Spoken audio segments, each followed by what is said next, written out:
Guess what? A treasure that was thought to be lost forever has been found. Back in April 2015, Deep Ocean Search, a team of treasure hunters, recovered 50 million pounds worth of silver rupee coins from the British steamship. The ship sank in the 40s during its journey from India to England. The wreck was found at a whopping depth of almost 17,000 feet, setting a world record for the deepest recovery ever. To put that into perspective, the famous Titanic wreck is only found at a depth of 12,500 feet. But don't be duped. This was no easy feat. The team faced multiple breakdowns of their systems due to the pressure, temperature, and repeated dives at such a depth. Did you hear about the epic treasure found on the Black Swan wreck? It was discovered by Odyssey Marine Exploration in 2007 off Gibraltar, and they hit the jackpot. The salvage team found a whopping 17 tons of coins worth $500 million. Can you even imagine that much money? It's said to be the biggest haul ever found in the treasure hunting world. But the crew didn't spill the beans on where they found it or what kind of coins they uncovered. They just hightailed it back to the US with their loot. Sneaky. An old man in the Dominican Republic was selling a coin that ended up being the oldest coin ever minted in the New World. And that's just the start of the craziest shipwreck story ever. The team at Deep Blue Marine used some fancy sonar to search the area where the coin was found, and they stumbled upon parts of a wrecked ship. They also found jade statues, ancient Mayan bling, and gold coins from way back in 1535. Like, one set of 4 coins alone is worth a cool $1 million. The crew got to keep half of their booty while the Dominican Republic authorities snagged the rest. It's believed the ship sank during a gnarly hurricane just a few years after Columbus discovered the New World. No other shipwreck has ever turned up such ancient artifacts. We all heard about the Titanic, the OG shipwreck, known for its epic tragedy when it hit an iceberg in 1912. But what's even crazier is that $300 million worth of diamonds went down with it. Like, can you imagine? American and French researchers who found the ship auctioned off nearly 6,000 items recovered from the wreck. We're talking diamond bracelets, fancy dishes, and even a postcard a passenger wrote to their parents. Treasures from the Titanic are still popping up for auction. Like, some deck chairs from the first-class promenade deck were auctioned off for 85,000 pounds. They're too delicate to sit on now, but still a crazy piece of history. The Schmidts, a family of treasure hunters, just stumbled upon over $1 million worth of gold artifacts in shallow waters only 30 miles north of West Palm Beach. And get this, one of the coins was even meant for the King of Spain.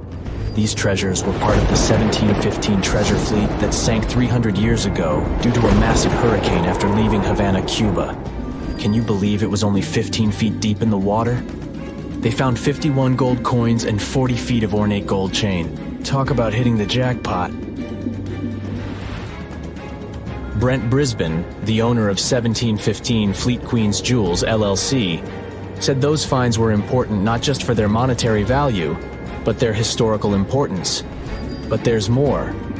The ship was recovered over 50 years ago, and divers have only found about $50 million worth of treasure. It's believed that there's still over $400 million worth of treasure hiding below the sea. The ultimate party of exploration just got a little more exciting. We're talking about Vasco da Gama's Esmeralda, the oldest shipwreck from Europe's age of exploration, baby. This bad boy was wrecked in a gnarly storm back in 1503 along the India route from Europe and the Arabian Sea. But wait, it gets better. The wreck was actually found way back in 1998, but it took almost 2 decades to excavate it. And guess what? They found rare coins, a ship bell, and other cool artifacts that confirm the identity of the ship. And the treasures are still being uncovered. Just last year in 2017, they discovered a unique navigational tool called an astrolabe at the wreck. How cool is that? A bunch of Indonesian fishermen found a super old ship from the 9th century off Belitung Island in 1998. It proved that trading between China and the Middle East was totally a thing back then thanks to the maritime Silk Route. The wreck is so cool that it's also known as the Tang treasure because it's the biggest collection of Chinese Tang Dynasty artifacts ever found in one spot. But there's some serious drama going down over an exhibition of these priceless treasures. It's like a battle between commercial treasure salvage and archaeological preservation of shipwrecks. Who will win? Only time will tell. Meet the holy grail of shipwrecks. It's the Spanish galleon San Jose, and it was loaded with silver, gold, and emeralds worth billions of dollars today. But get this, it sunk after a battle with British ships off the coast of Cartagena, Colombia, way back in 1708. Crazy, right? But here's the kicker. 300 years later, in 2015, some awesome peeps discovered the wreck on the ocean floor. The Woods Hole Oceanographic Institution used a cool underwater vehicle to identify the ship by its distinctive cannons, and they're still recovering treasure as we speak.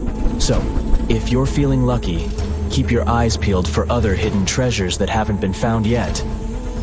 The ultimate jackpot, the sunken mother lode of the Nuestra Señora de Atocha, was discovered off the coast of Key West, Florida in July 1985. Mel Fisher, the legendary treasure hunter, spent a whopping 16 years searching for it. The Atocha was on a mission to bring back loads of riches to Spain from Havana, Cuba back in 1622, but got caught up in a gnarly hurricane. To celebrate the 30th anniversary of the discovery, there was a sick auction where people could buy pieces of the Atocha's treasure, like gold and emeralds.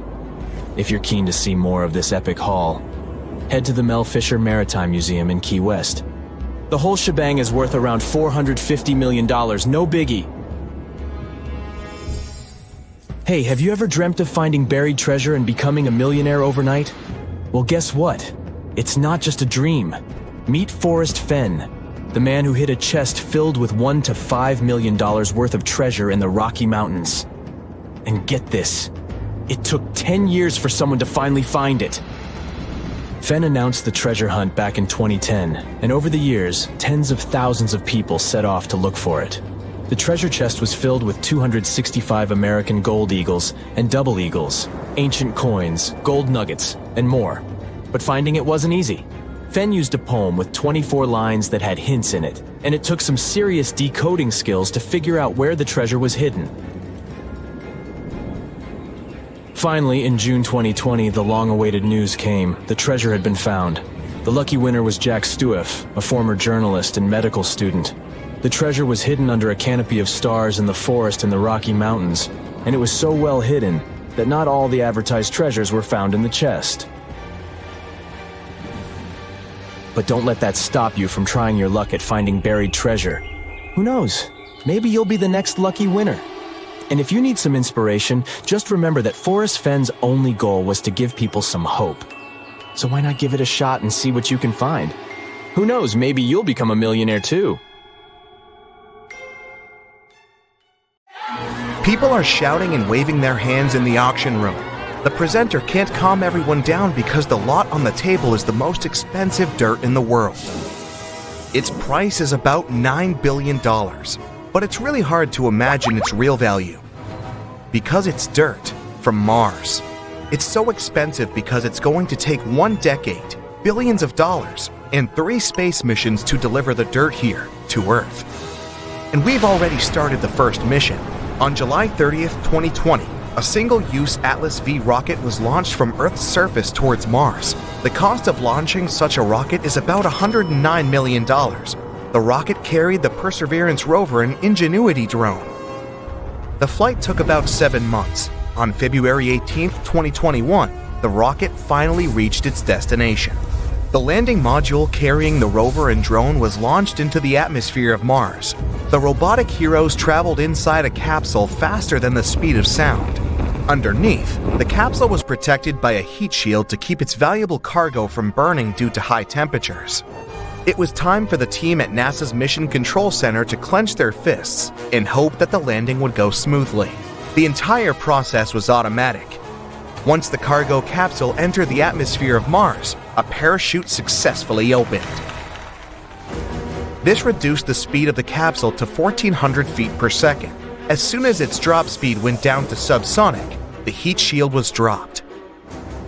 At this point, People saw the surface of Mars for the first time with the help of the camera and radar placed inside the capsule.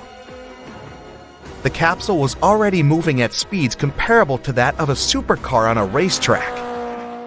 The drop speed went down to 475 feet per second at an altitude of 6 miles above the surface. That's how high planes on Earth fly. At an altitude of about 2 miles, the 8 jet engines of the landing module started. The navigation system adjusted the landing trajectory.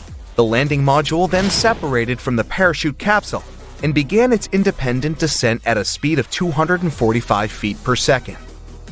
Everyone at NASA's Mission Control Center was waiting for a successful landing. 1,000 feet above the surface, the rate of the descent is 100 feet per second. At about 65 feet above the surface, the sky crane system began lowering the rover to the surface. The Perseverance released its 6 wheels like an airplane releases its landing gear. The wheels of the rover were getting closer and closer to the surface. A few more feet, and touchdown. At the same moment, the Perseverance cut the cables of the sky crane. The entire team on Earth erupted with joy. In the next second, the rover also cut the cables connecting it to the landing module. It flew off and made its own uncontrolled landing.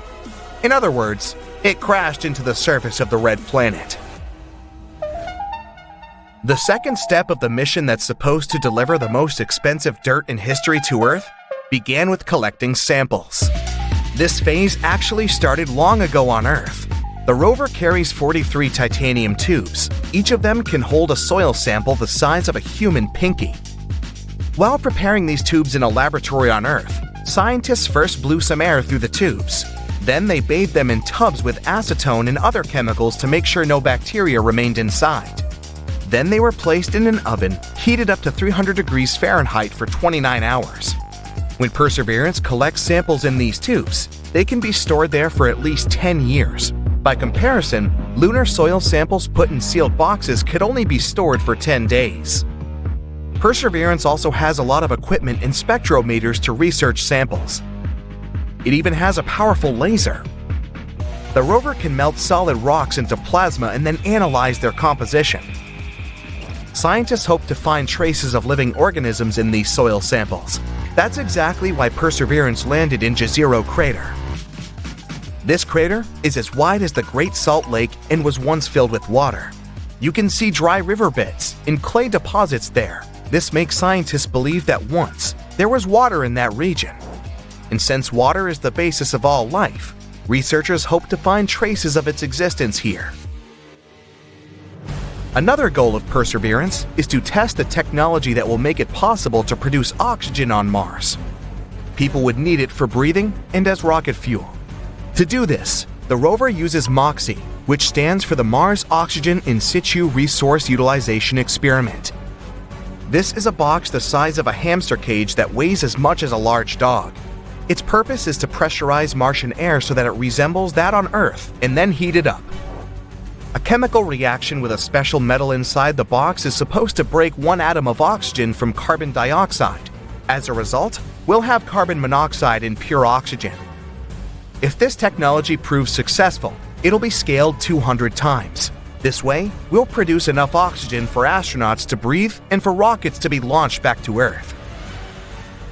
So the $2.7 million rover, this price includes its design cost, construction, and maintenance, will be collecting dirt and rock samples until 2023. It'll leave closed tubes with samples right on the surface of Mars, and almost a decade later, they'll be collected. People will need another rover to do that. A new mission will take several $1 billion to build. Then it'll need 7 months to reach Mars. After that, there will be another complicated landing. It'll be a simple rover with big wheels. Those wheels will help it get around Martian hills. Large solar panels will power it with electricity. This rover will gather all the samples collected by Perseverance. Then, it'll load them into a case the size of a basketball and carry it toward the rocket that will land on Mars together with it. The next step will be to deliver the findings to Earth. The rocket with the soil and rock samples will have to take off from Mars and get into its orbit. Another spacecraft will be waiting for it there. The rocket will launch the sample case, and the spacecraft will catch it. This spacecraft will then start its engines and head back to Earth. Upon arrival, the spacecraft will drop an entry vehicle. It's basically a capsule protected by heat shields with the sample case inside. When the capsule enters Earth's atmosphere, it'll get very hot because of friction with the air, but the shields will protect the samples, and the capsule will land somewhere in Utah. The whole mission to deliver the samples will last about 5 years. Only after that, the samples will be ready for research, and people will finally find out if there's been life on Mars. Was it before the birth of Earth, around 4 billion years ago? Or was it before humans became an intelligent species? Scientists hope to find the answers to these questions. That's why these samples are actually worth a lot more than $9 billion. What if Mars indeed turned out to be a potentially habitable place, and people could build a colony there? Then it'd be a few more decades of work before we could get to the Red Planet. To do this, people would have to use many dozens of rockets. First, an empty spacecraft would be sent into orbit with the help of a launch rocket. Then another rocket would deliver cargo to this spacecraft, and people would need one more rocket to refuel the spacecraft. Only then, a 7-month trip to Mars would begin. The spacecraft would have to deliver enough research equipment, building materials, and other supplies to Mars. Then we'd need to organize energy production. We could use nuclear power plants or solar panels for this. Houses for people would most likely be located underground. Mars's atmosphere doesn't have much protection from solar radiation, so people would have to hide from the sun. The next tasks would be fuel and oxygen production. Moxie could help us with this. And of course, food farming. People would grow food in airtight greenhouses right on Martian soil. But we'd still have to wear spacesuits there. To feel at home, people would have to terraform Mars. We'd have to heat the planet and create an atmosphere similar to that on Earth. The pressure on Mars right now only allows water to be in a frozen state. We'd have to make it liquid. Scientists offer many ways to do this. One of them is making a huge meteorite crash into Mars. But whatever method it is, it'd still take many dozens or even hundreds of years before we could call Mars our new home. Look at these two identical diamonds. You won't see the difference with the unaided eye. Yet your credit card will surely notice it. On the left, it's a 0.9 carat diamond that will cost you somewhere around $5,000. And on the right, you can see a 1 carat diamond with the price starting at $8,000. The difference is only about 0.02 grams, but the price changes a lot. And both of them are tiny, just around 6 millimeters in diameter. Yeah, a carat is not that much. It's a unit of mass that equals 200 milligrams. As for the biggest diamond ever found, it's 3,106 carats and weighs over 600 grams. An average orange weighs about 140 grams, so this diamond is like 4 oranges. It's called the Cullinan Diamond, and it was found in South Africa in 1905. It got its name after the name of the mine it was found in. You can't see its full version these days as it was cut into several pieces. In total, it was divided into 9 larger stones and a whole bunch of smaller ones. In early 1905, the cutting of the Cullinan diamond was entrusted to diamond expert Joseph Asher, the head of the Asher Diamond Company in Amsterdam. A team consisting of 3 specialists dedicated 8 months to the task of transforming the large diamond into smaller gemstones, beginning their work in February that year. Initially, the monumental stone was divided into 7 pieces, which were further cut to create 9 large stones, each named Cullinan with a corresponding Roman numeral from 1 to 9. During the first attempt at cutting the Cullinan diamond, Joseph Asher broke the cleaving knife, which had taken 4 days to prepare, without causing any damage to the diamond. A new cleaving knife was then used for the second blow, resulting in the diamond being split into 2 pieces. The discovery of the largest gem-quality rough diamond sparked speculation and a sense of mystery, with some suggesting that the Cullinan diamond was merely a fragment of a much larger diamond. There were claims that 4 magnificent pieces had been broken off from a larger stone. Despite much discussion and speculation about the origin of the Cullinan diamond, no concrete evidence emerged to support these theories. But is the Cullinan diamond really the biggest diamond ever found? Well, the answer is yes and no at the same time. The thing is, until faceted, the diamond isn't as magnificent as you might think. So yes, it is indeed the biggest one, but nobody really could handle a 600-gram faceted diamond. Such a giant couldn't really adorn anything. The Golden Jubilee diamond, weighing around 545 carats, which is about 109 grams, is known as the largest cut and faceted diamond globally, surpassing the Cullinan diamond by 15.37 carats, or 3.07 grams. It was discovered in 1985 at the Premier Mine in South Africa, which is also the birthplace of many famous diamonds, like the original Cullinan. The Golden Jubilee diamond was originally referred to as the unnamed brown. The cutting and polishing of the diamond presented challenges due to its size, surface, deep cracks, and inclusions. De Beers utilized new cutting technologies for the project, which were later applied during the cutting of the Centenary diamond. After extensive work to reduce the diamond's weight, it was completed in 1990 in a fire rose cushion shape. The diamond was then brought to Thailand for exhibition and later purchased by Thai business people in 1995. It was given to King Bhumibol as a gift for his 50th anniversary on the throne and named the Golden Jubilee. The Golden Jubilee diamond is currently showcased in the Royal Museum at Phimmamak Golden Temple Throne Hall in Bangkok as part of the crown jewels. One day, nearly 18 years ago, a Filipino fisherman discovered a 2-foot-long pearl inside a giant clam in the waters near Palawan Island, the Philippines. He decided to keep it as a good luck charm, hiding it under his bed. Unfortunately, his home burned down, but miraculously, the 75-pound pearl survived. Officials in the Philippines have confirmed that the pearl measures 26 inches in length and 12 inches in width and is valued at $100 million. This incredible discovery surpasses the current record holder for the largest known pearl, the Pearl of Lao Tzu, which is valued at $35 million and weighs less than 15 pounds.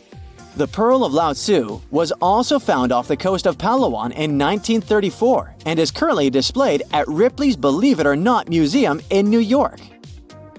The Bahia Emerald is known for being one of the largest emeralds ever discovered, with the largest single shard found within it.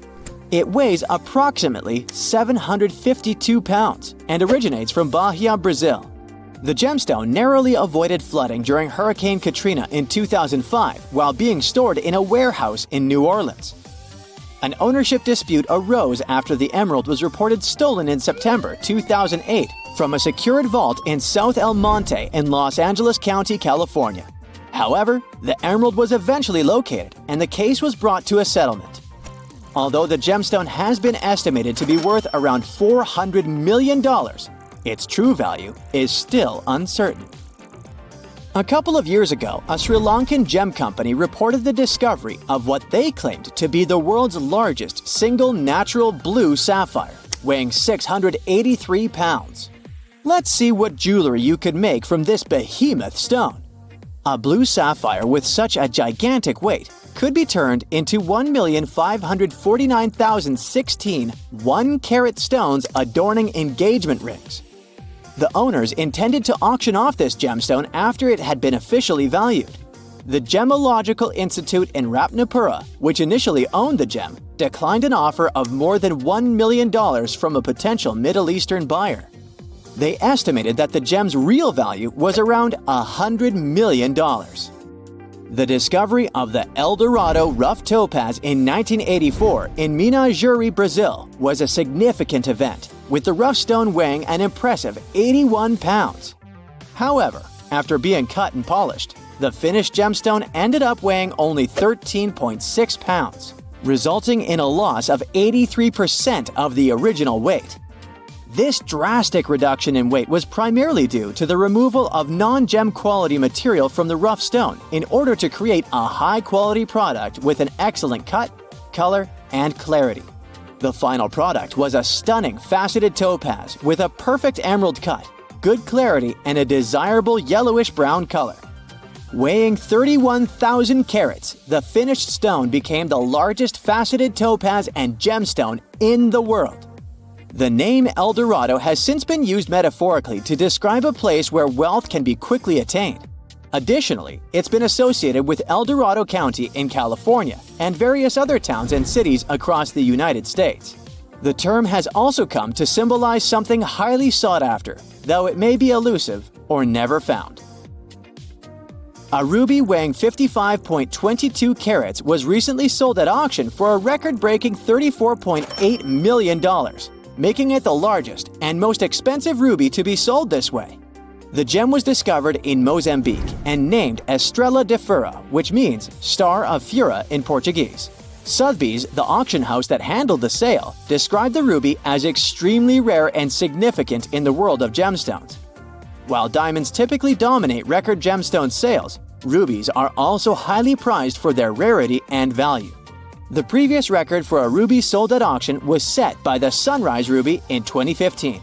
It's a 25.59 carat stone from Myanmar that fetched $30.3 million. Estrela de Fura was originally a 101 carat rough stone, making it the largest gem-quality ruby ever found. It was carefully cut and polished to enhance its color and brilliance before being put up for auction. It all happened in 1708. On June 8th, the Spanish galleon San Jose was going back home to Spain from the Caribbean. In total, there were 17 ships. The captain of the San Jose knew they were in for some trouble, as English ships were lurking in that area. He knew they would be after the treasure loaded on the ships. The price of the treasure from the New World was so astronomical that it could turn the course of historic events in Europe upside down. In order to be safe, the Spanish galleon was to reach Cartagena de Indias. It's where we have Colombia now. But sadly, other things were predestined for the San Jose. The 4 English ships appeared. The galleon couldn't just escape them. There was no choice but to turn around and fight. Then all the chaos started. Red flags showing that the battle started. Firing cannons, the smell of gunpowder. Nobody knows exactly how it all ended. As dusk fell, it was hard to see clearly what was happening. The only thing that remained in history was the sinking flagship San Jose. Then, silence. No wonder that San Jose, being the flagship, was the most strategically important galleon. She would carry an insane amount of precious metals, such as gold and silver, pearls, and gems, such as emeralds. All of that went to stay on the bottom of the ocean for the next 3 centuries. But how come this lost treasure got so legendary? First off, the financial estimates made by scientists shocked people. The ship reportedly carried 7 million to 12 million pesos. Let's translate that to today's money. Yeah, it may not be the wealth that Elon Musk has, but it's around $10 billion. With that money, you could treat yourself to a couple of private jets, a whole car park of Lamborghinis, and a posh mansion. And you'd still have a lot of money left. You may think it all must have gotten rusty, just like the bits and pieces found in the Titanic. But when it comes to gold, things work differently. The Titanic didn't carry gold, or at least not that much of it. The jewels that were on the Titanic were personal belongings. And the cool thing about gold is that it never reacts with oxygen. It means that real gold won't rust or tarnish. So if your golden necklace got somewhat darker, it's a telltale sign it's not pure gold. It's an alloy, which is also cool, by the way, as you can easily clean it. Going back to San Jose's lost treasure, the golden coins there, even over 300 years later, were supposed to look the same way as the day they were minted. Now, going back to the place where the ship supposedly sank, remember I told you the captain wanted to go to the shore where Colombia is today? Well, on December 4th, 2015, the ship was indeed found in the waters of Colombia. As with many other important things today, the world learned about it from a tweet. It was sent by the Colombian then-president Juan Manuel Santos. People have been looking for the San Jose for decades, and once it was finally found, it only got more popular, and even more myths about it began to appear. One of the legends was told by Señor Santos himself. After the wreck had been found, there was a short radio interview. Thing is, the discovery was pretty unexpected. Many people spent a lot of time and effort looking for that wreck, and many of them even gave up hope of ever finding it. Juan Manuel Santos told a story about how the wreck had been discovered. There was an official event outside Colombia where he was accosted by a man. He looked like the famous writer Hemingway. He sported a white beard and had white hair. The only thing that Hemingway-looking man wanted was 2 minutes of Santos's time. The president conceded and listened to the man. What happened next was unbelievable. The man pulled out an antique map, more precisely, a carefully framed copy, and told the president that no one else knew about it. The man pointed to one exact spot. He said that it was the exact location of the treasure, and that place didn't appear on any other map. He guaranteed that he knew where the treasure was. The story sounded crazy and swashbuckling. Whoever that man was, he turned out to be right. His identity remains a mystery for everyone, but somehow that man found the funding, determined the area to be inspected, and even made his way to meet the president. Right, the San Jose was stuffed with gold, and whoever found it would get filthy rich for the rest of their life. But let's face it, there's no way an ordinary person could ever discover such a treasure, as it requires too much effort and too much funding. But what if you're into treasure hunting, and you want to go and find some treasure chests somewhere? Well, I guess I have a story about ordinary people looking and even eventually finding real treasure. Meet Forrest Fenn, an eccentric millionaire who hid a $1 to $5 million treasure. The exact worth was unidentified. You see, even Mr. Fenn himself said he never tried to appraise it. Inside the chest, there were 265 American gold eagles and double eagles, ancient coins, gold nuggets, you name it. Forrest stashed the chest in the Rocky Mountains and announced the treasure hunt back in 2010. Now let's focus on a map for a little bit and see how vast the Rocky Mountains are. Basically, the treasure hunters were supposed to sweep the two countries, both the USA and Canada. At first, it was a small treasure hunt with only a couple of people who knew about it. But sometime later, there was pretty much a competition, as tens of thousands of people set off to look for the treasure. There was research stating that over the decade, about 350,000 people tried their luck looking for the mystery chest. To announce the hunt, Forrest Fenn used a poem made up of 24 lines. The poem had some hints in it that most treasure hunters failed to decode. It was so well hidden that it took 10 years to finally discover it.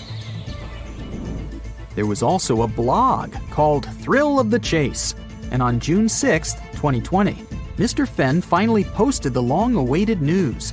The treasure had been found. Forrest himself admitted that anyone who read the instructions from the poem carefully could find the treasure. The poem created a lot of buzz on the internet, with many users trying to decode the 9 hints the poem had. Some of them even suggested the possible keys to decode the puzzle. Those speculations might have helped the person who eventually found the treasure. At first, even Forrest Fenn himself didn't know who cracked all the codes in the poem, made it through the dense forest, and retrieved the chest. The lucky finder preferred to stay anonymous, and all we initially knew was that it was a man from the eastern United States. The winner sent a photograph to Forrest Fenn, and thus the treasure hunt was officially over. Sometime later, though, he revealed himself. It was Jack Stewart, a former journalist and medical student. The treasure was hidden under a canopy of stars in a forest in the Rocky Mountains. The vegetation there is lush, so the chest was hidden deep within. The chest had never been moved from the place where it was originally hidden. The exact location is still unknown, but we know that the treasure was hidden in Wyoming. Jack admitted that not all the advertised treasures were found in the chest. A small gold frog on a necklace and a Spanish emerald ring were missing. Forrest indeed found the frog in his collection and gave it to Stewart, but he failed to find the ring. The treasure hunt created by Forrest Fenn may seem extravagant, but he explained why he decided to start it. The only thing he claimed to have in mind was to give people some hope. While choosing the best metal to use for goods exchanging, our ancestors considered many different types. Gold seemed to be a good choice since it's resistant to corrosion and you can melt it over a flame, which makes it easy to stamp it as a coin or work with it in any other way. Gold is not that rare, but is not easy to find and extract in larger amounts with pre-industrial technology. Geologists believe most of the gold on our planet came from space with meteorite storms more than 2 billion years ago. It's one of the densest metals on our planet, and humans have mined around 180,000 tons of it by now.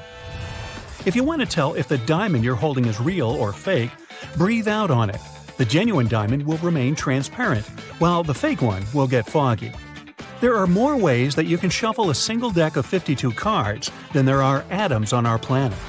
Hippos spend around 16 hours a day in lakes and rivers to protect their bodies from the hot sun. They're pretty good swimmers, but most of the time, when it seems like they're swimming, they're just walking or standing on the lake floor. The Sahara Desert used to be green because of constant changes in Earth's orbital rotations. Around 11 to 5,000 years ago, Sahara transformed after the end of the last ice age. Sandy dunes slowly became greener because of vegetation growing there. Caverns turned into lakes. Around 3.5 million square miles of the northern part of Africa was green, which attracted such animals as elephants, hippos, antelopes, and others.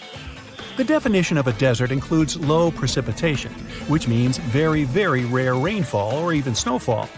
Back in 1979, Sahara got covered with snow for the first time when there was a half-hour-long snowstorm. A long time ago, before trees were here, our planet was covered with giant white mushrooms. They covered most of the surface and were 3 feet wide and 24 feet tall. A bolt of lightning can reach more than 50,000 degrees Fahrenheit. That's 5 times hotter than the surface of the sun. One pineapple plant flowers only once and gives just a single pineapple, and it can take 3 years for this fruit to grow and ripen. In the 18th century, import fees for pineapple were so high that having one at home was a symbol of wealth. People would buy one and display it without eating it and enjoying its taste. We could fit the entire population of our planet in Texas without making it too crowded, since there would be 330 square feet per person.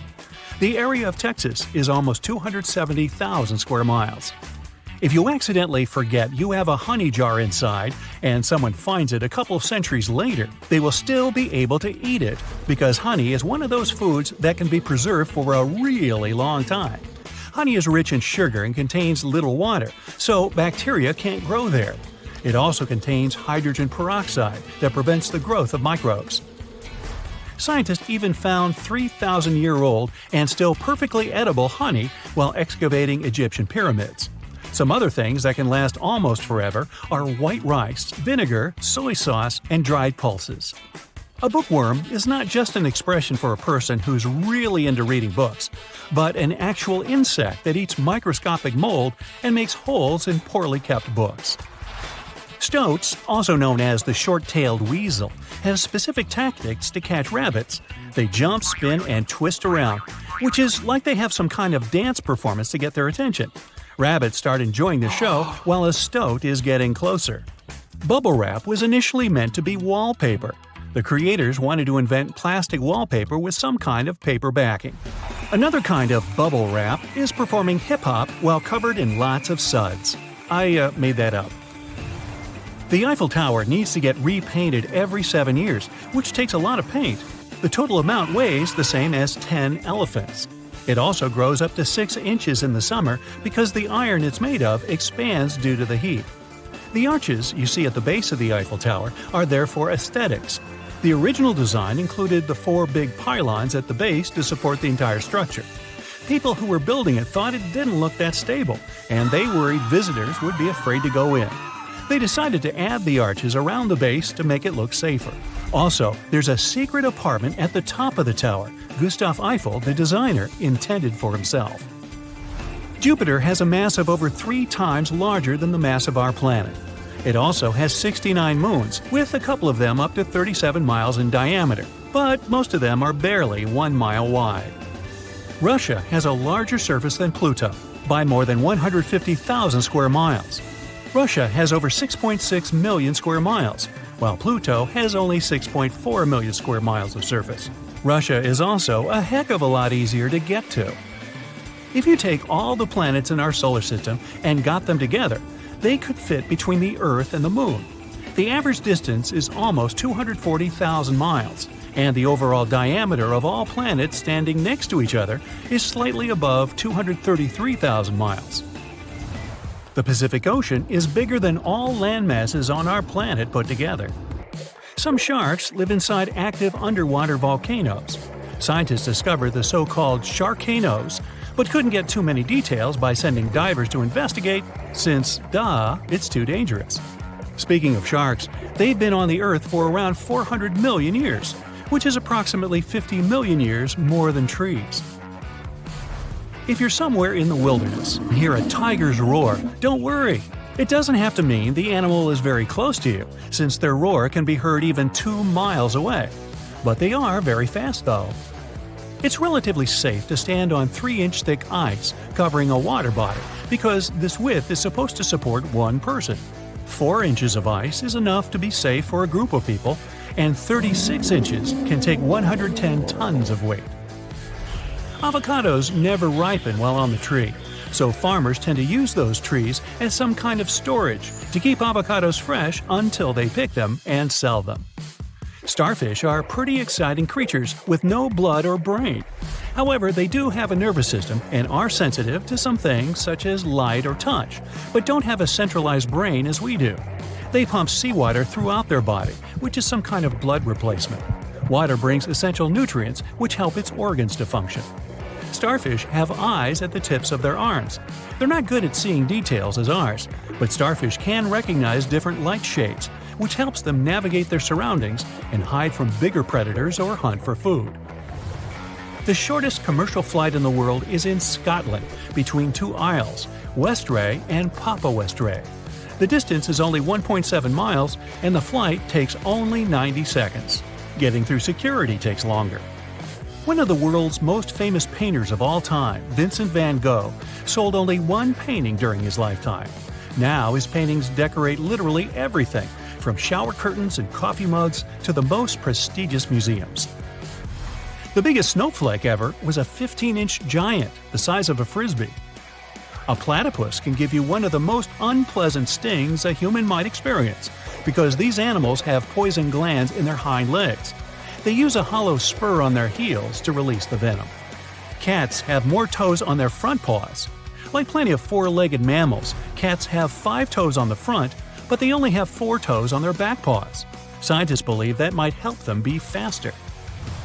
If you could get into your car and drive up to the sky at the average speed of 60 miles an hour, it would take you only 1 hour to leave the Earth's atmosphere and get to outer space. You'd have to be prepared well if you decide to keep going up to the moon, since it's 250,000 miles away. That would take you as long as driving around our planet 10 times, maybe less than 6 months. Bring a big lunch with you. They say this place is swarming with money. It's been stored there for centuries, but no one managed to take it away from this island. Treasure hunters have been bewitched with this place since 1795. Many people have tried their luck looking for the treasure that could be hidden there by the Spanish pirates or even by the Knights Templar. But today, it's impossible to get there, as it's a private place, so all you can do is book an ocean tour around this island. Otherwise, you can take a peek at it in a TV reality show starring the Legina brothers, Rick and Marty, who are a team of enthusiasts looking for the treasures of Oak Island in Nova Scotia, Canada. Yeah, seems like there's no place where TV producers can't get to. One of the most famous discoveries out there was the so-called Money Pit. Despite the promising name, it wasn't full of money. Now we have to jump to 200 years ago. The Money Pit was first found by a 16-year-old kid in 1795. One day, Daniel McGinnis went fishing at Oak Island. He saw a tree there. Unsurprisingly, it was an oak, and it had weird markings. They didn't seem to be natural, so Daniel decided to check the area. He then saw a sunken patch of ground and started digging immediately. His two friends helped him out, but instead of treasures, the guys only found logs placed underground at regular intervals. It looked like a place where someone could hide money or jewels, but nothing precious was found. However, there was something curious down that pit. Someone found a granite stone there, and it had an engraved inscription on it. There were many attempts to decode it, but most of them ended up in failure. There's one translation though, and it says, 40 feet below, 2 million pounds are buried. Yeah, McGinnis and his friends should have dug harder. The next fun thing about the money pit is the coconut fiber found down there. They say that large amounts of this fiber were found at a depth of 60 feet. It may not surprise you, but I have to remind you of one thing. Oak Island is in Nova Scotia, Canada. Coconut trees do not grow there. The nearest one is about 1,500 miles from Nova Scotia, which makes it obvious that someone brought this fiber purposefully. Researchers came up with an idea that coconut fiber could have been used to make ropes and lower all the treasures down the pit. Next up, we have not one, but two mysteries. In the late 1800s, the Oak Island Treasure Company was thoroughly inspecting and excavating the island. Everyone believed something enormous was hidden there. These guys managed to drill 153 feet underground. That's like 15 stop signs stacked one on top of the other. You might have guessed that they didn't find pounds of gold and diamonds, but they found a manuscript. There's a theory claiming that it's one of Shakespeare's lost manuscripts. Some scientists believe that it was hidden there by the writer and scientist Francis Bacon, the true author of Shakespeare's works. Yeah, rumor has it was Francis and not William who wrote all the plays and sonnets. But there's no proof it was really so. The Money Pit may be the most popular shaft on Oak Island, but it's not the only one, and it's not the first. Before the Money Pit discovery, treasure hunters were drilling at Smith's Cove. While damming there, they found a wooden piece.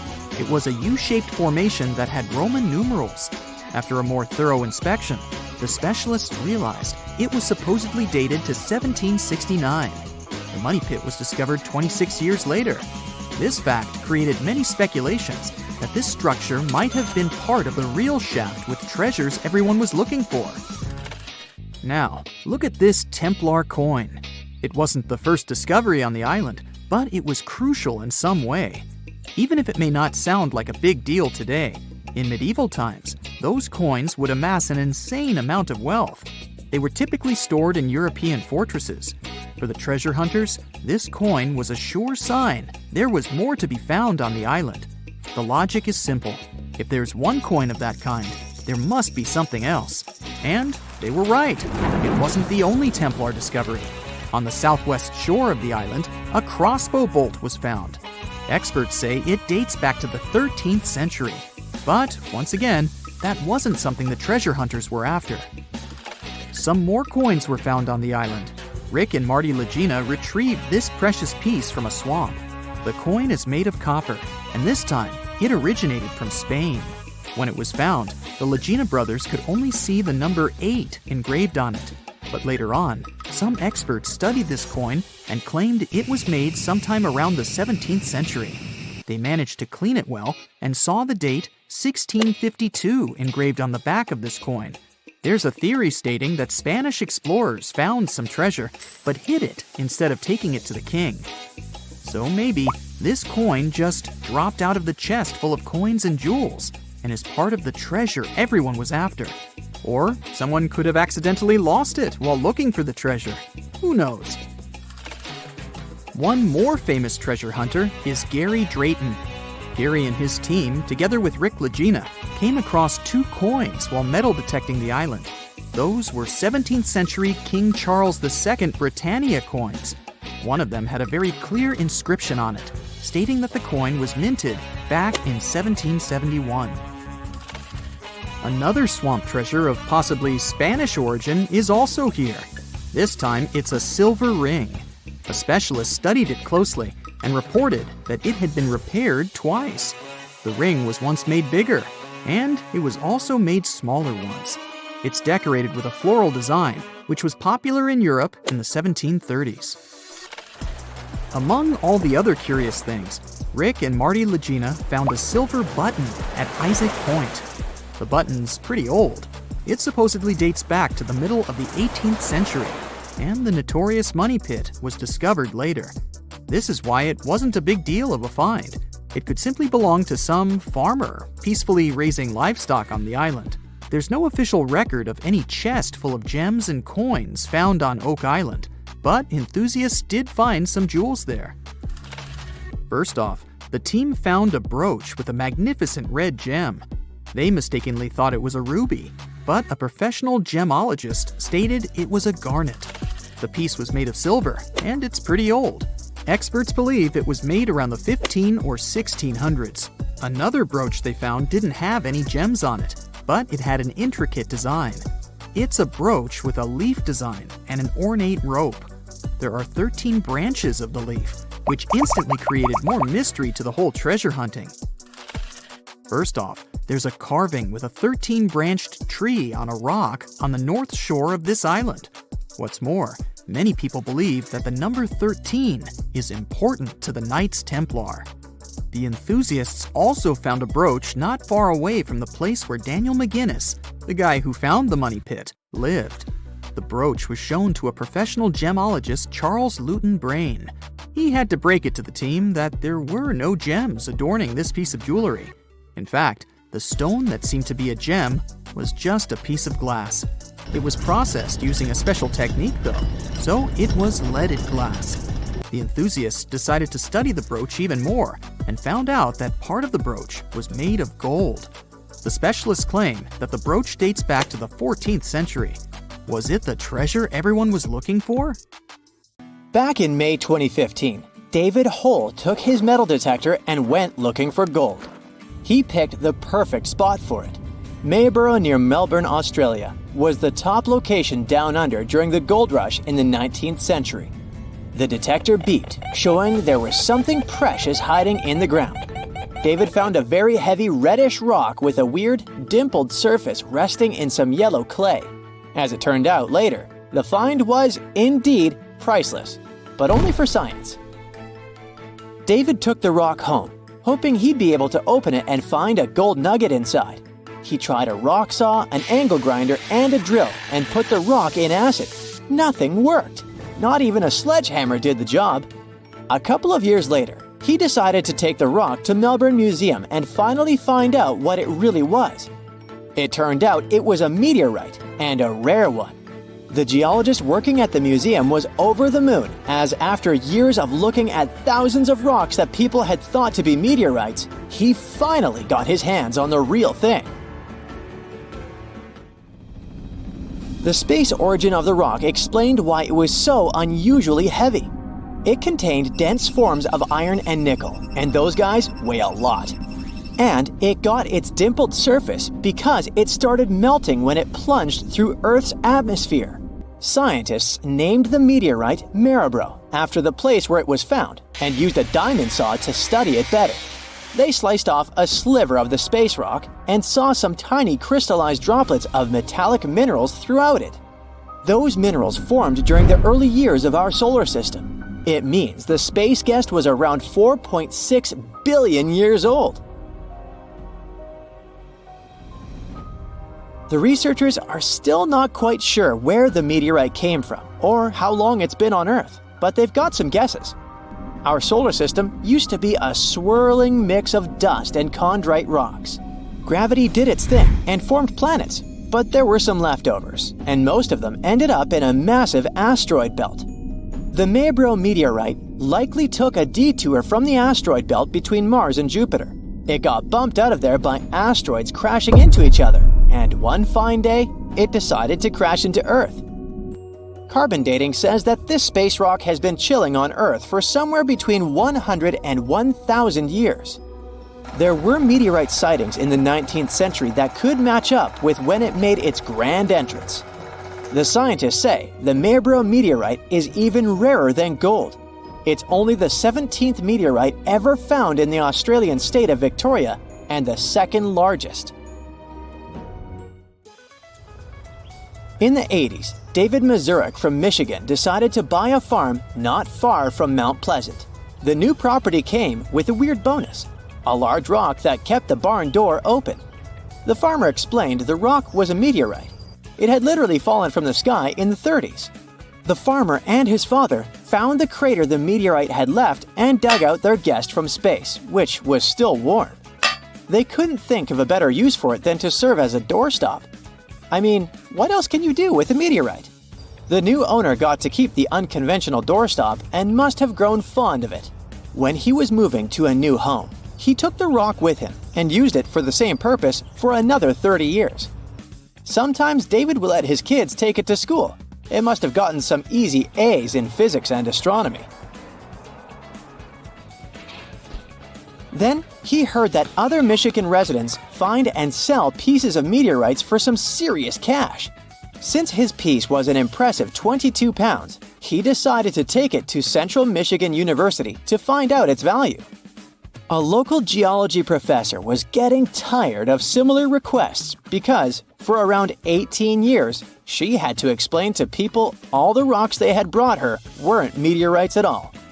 But this time, she felt it was the real thing. She tested the rock and determined it was a meteorite made from iron and nickel. It turned out to be the 6th largest recorded find of this kind in Michigan, and the most valuable specimen she's ever worked with. They sent a slice for another round of verification to the Smithsonian Institute in Washington, D.C., and soon it was all official. It turned out that the meteorite was a piece of an early solar system. The Smithsonian and a museum in Maine offered some good money for the space rock. Mazurek decided to sell his meteorite to Michigan State University's Abrams Planetarium for $75,000. He generously shared 10% of the money with Central Michigan University's Earth and Atmospheric Sciences Department, where they confirmed the rock's true identity. I hope the money he was left with was enough to buy a new doorstop. While some use meteorites as furniture, scientists have found a way to utilize them to extract oxygen from water on Mars. Traveling to the red planet is impossible without oxygen. We need it both to breathe and fuel rockets for a return trip to Earth. The new robot, called AI Chemist, hunts down a compound that can kickstart a chemical reaction on Mars to produce oxygen. The compound is crafted from elements found in Martian meteorites. This planet only has traces of oxygen in its atmosphere. But scientists have found there's some liquid water underneath the southern ice cap of Mars and more water under its surface. So, they needed to figure out how to break down this water into its hydrogen and oxygen molecules using materials available on the red planet. The AI chemist analyzed 5 meteorites that either came from Mars or were similar to that of its surface. It used a laser to locate large amounts of iron, nickel, calcium, magnesium, aluminum, and manganese in the samples. These elements will be enough to produce more than 3.7 million possible molecules to break down water and generate oxygen on the red planet. Finding the right algorithm for this process would take us humans around 2,000 years, and the robot managed to do it in a matter of weeks. Using the meteorite compound as a catalyst, the robot managed to do its job in -35 degrees Fahrenheit on Earth. And it did so without any human help at all.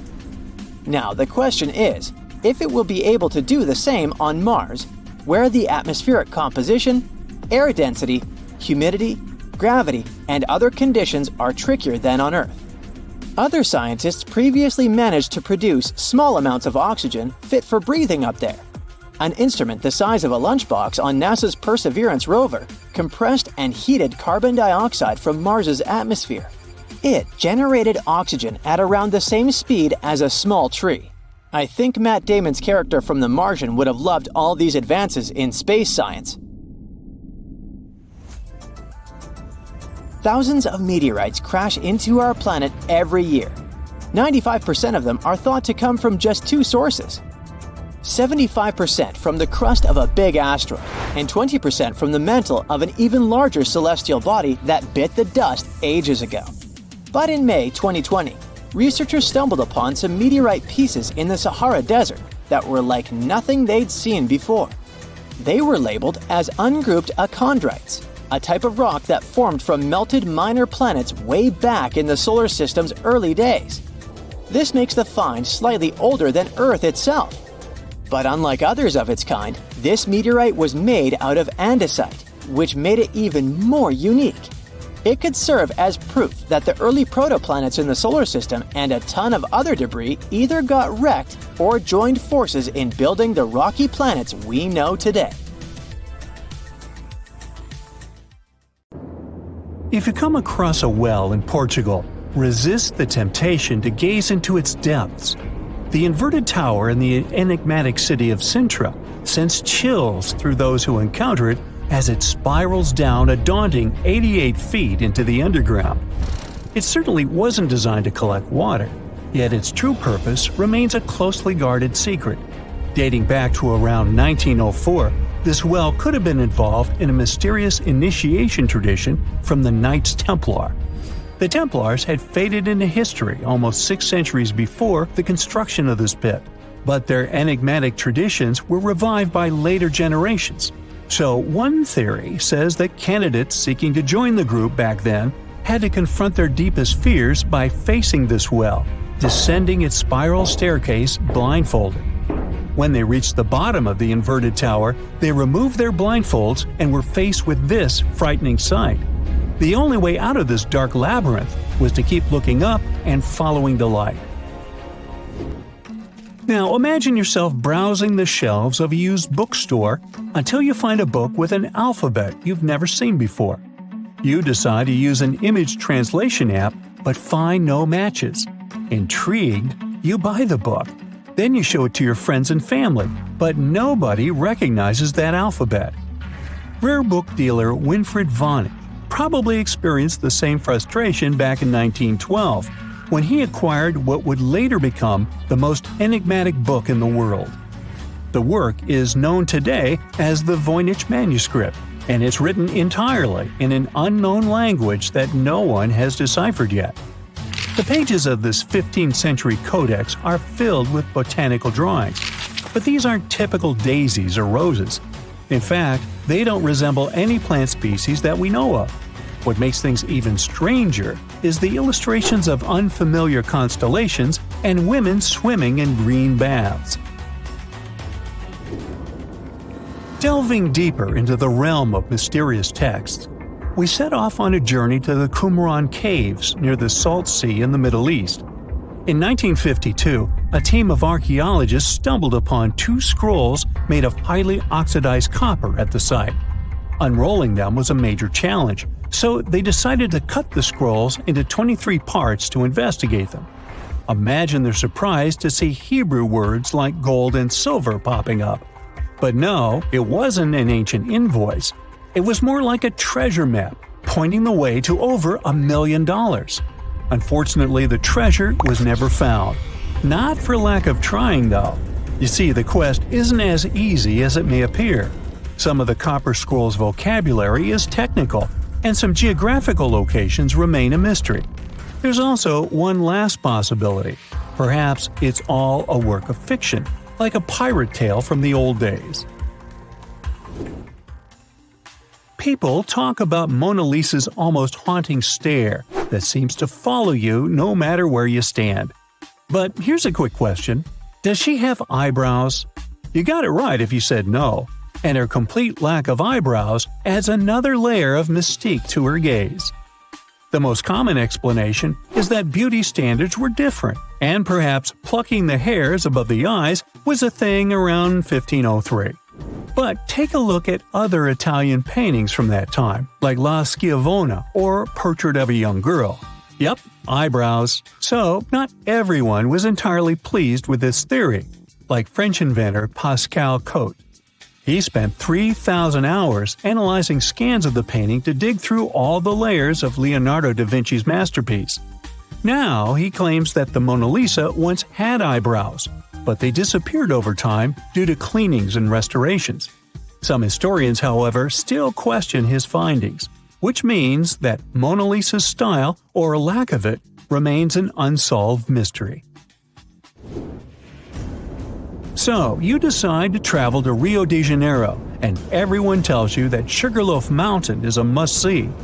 When you spot the mountain from a distance, you realize that the stone has a cavity. But around noon, the whole view changes. The shadow in that cavity takes the shape of a bird, an ibis to be precise. A local legend links this bird shape to the ancient Egyptian deity Thoth, as if the ancient Egyptians once visited Rio de Janeiro and were somehow inspired by the natural phenomenon. But it's probably just a big coincidence. I mean, literally. The real mystery, however, lies in the waters around Sugarloaf Mountain. In the 80s, archaeologist Robert Marks got a tip from locals about a treasure hidden beneath Guanabara Bay. He dove in and found quite a few Roman amphorae. You know, those ancient vases with two handles? His discovery could potentially provide evidence of a Roman shipwreck that might have reached Brazil 17 centuries before the Portuguese even set foot there. However, he couldn't proceed with his research, and to this day, the idea of the Roman presence on Brazil's coast remains uncertain. The true location of Cleopatra's tomb isn't the only ancient Egyptian mystery.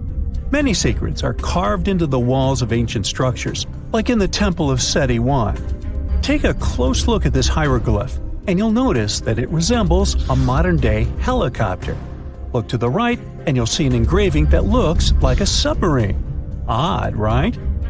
The most reasonable explanation for this has to do with the legacies of different rulers.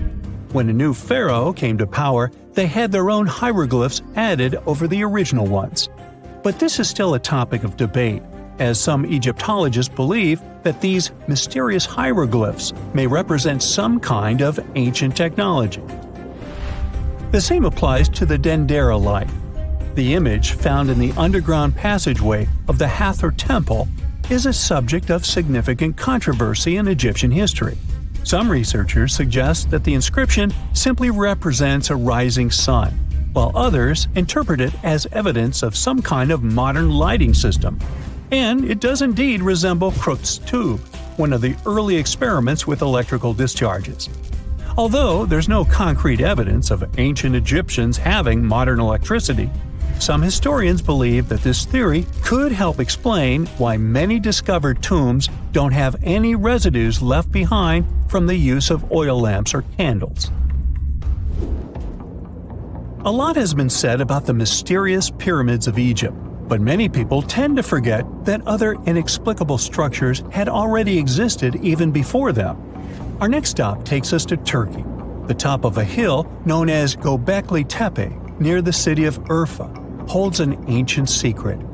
It features more than 20 circular stone enclosures dated back over 11,000 years. Many of these have heavily carved stone T-shaped pillars adorned with eerie human figures with folded hands. The most accepted theory is that it's the world's first temple, likely used for rituals or social events. But the greatest mystery lies in how it was built, as this site existed before the domestication of animals or the use of metal tools. So the construction must have been very difficult, challenging our understanding of the historical timeline. Now, I hope you're not afraid of heights, because we're about to take a flight over the Nazca Lines. You've probably already heard about these massive, mysterious drawings etched into an arid region of Peru. They come in many different shapes, like a spider, a monkey, and even a Google-eyed ET that is probably just a fisher.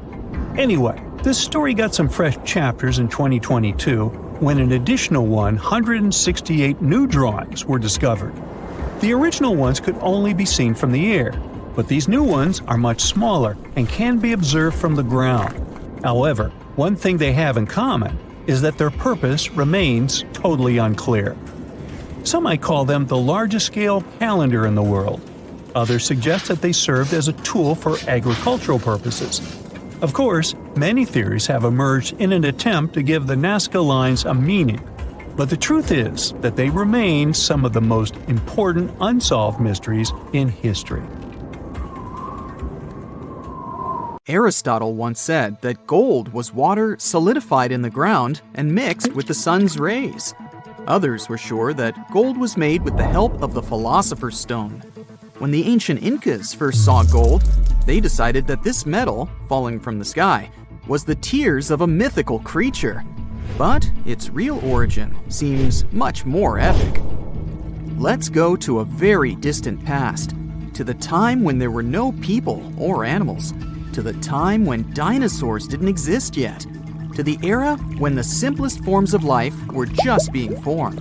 Our planet resembled a huge cauldron of chemical elements.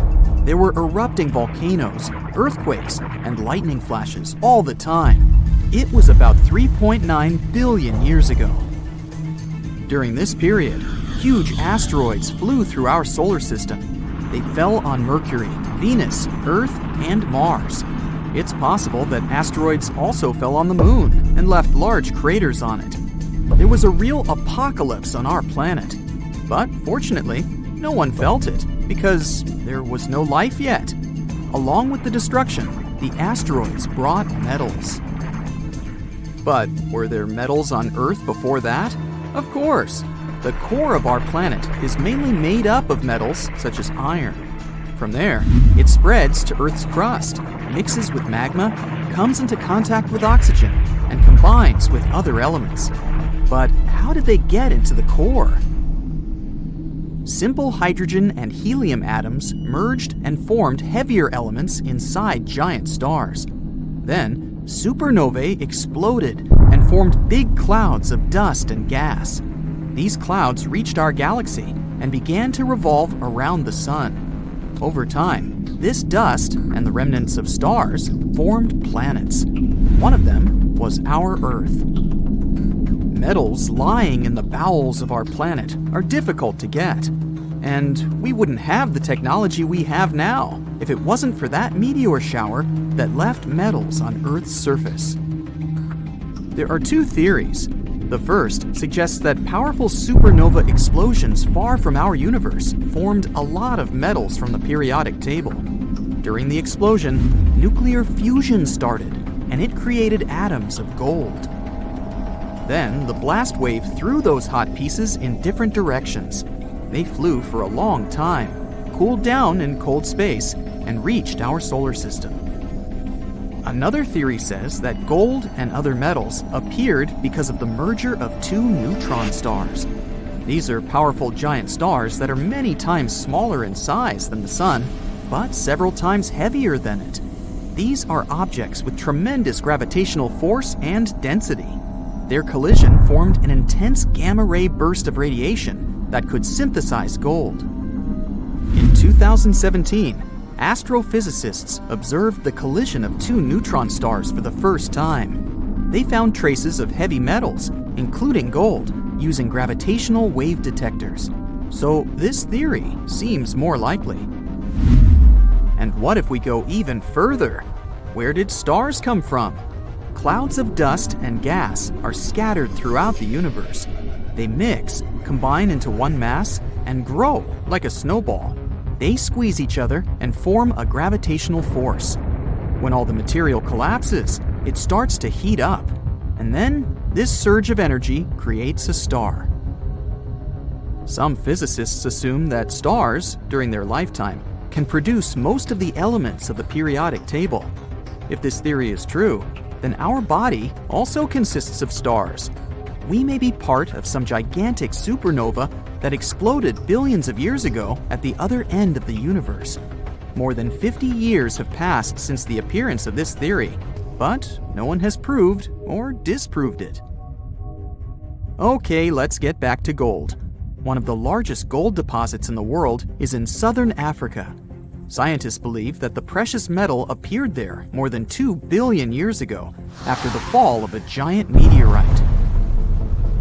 People are sure that gold is hidden in the world's oceans. Anywhere from 10 to 20 million tons of this precious metal can be underwater. But those are not large stones, but tiny particles dissolved in liquid. The extraction of such gold is too expensive. Now, let's find out how people mine gold and turn it into jewelry. At first, people find gold deposits, large plots of land or rock inside which gold is hidden. Workers begin to use picks, shovels, and machines to extract shiny pieces from the rock. Then these pieces are dissolved in a special acid that separates the gold from the solids.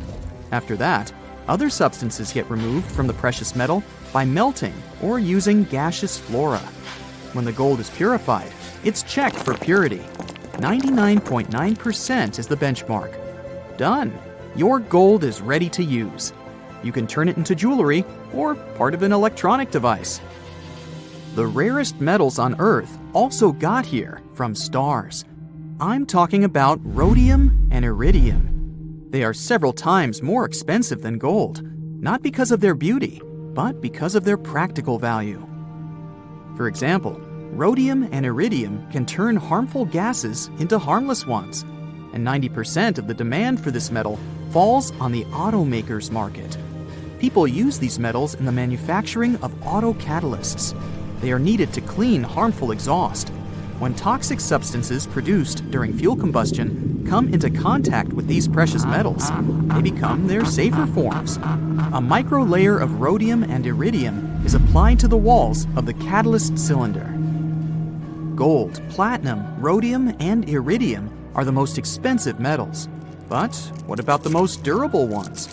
It's a little complicated to determine one winner because the strength of a metal depends on 4 criteria. First, there's tensile strength.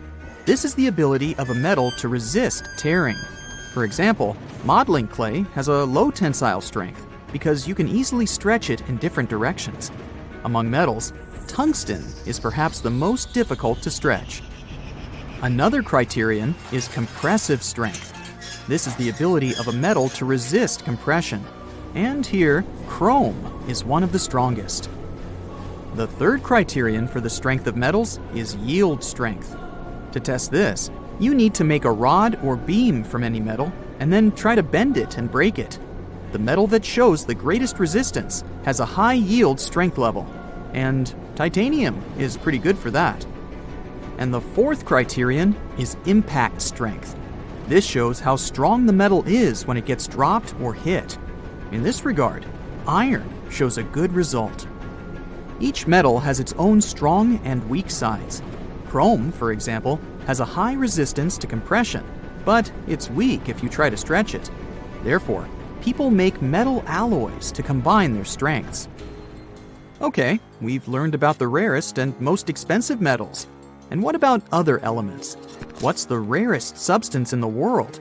Meet astatine, the rarest element on the planet. There are about 0.8 ounces of this substance found in the whole world. The rate of its decay is equal to the speed of its formation. Therefore, the amount of the substance in nature doesn't change. People discussed it in the 1800s and discovered it at the end of the 19th century. But even now, after so many years, we know little about this element.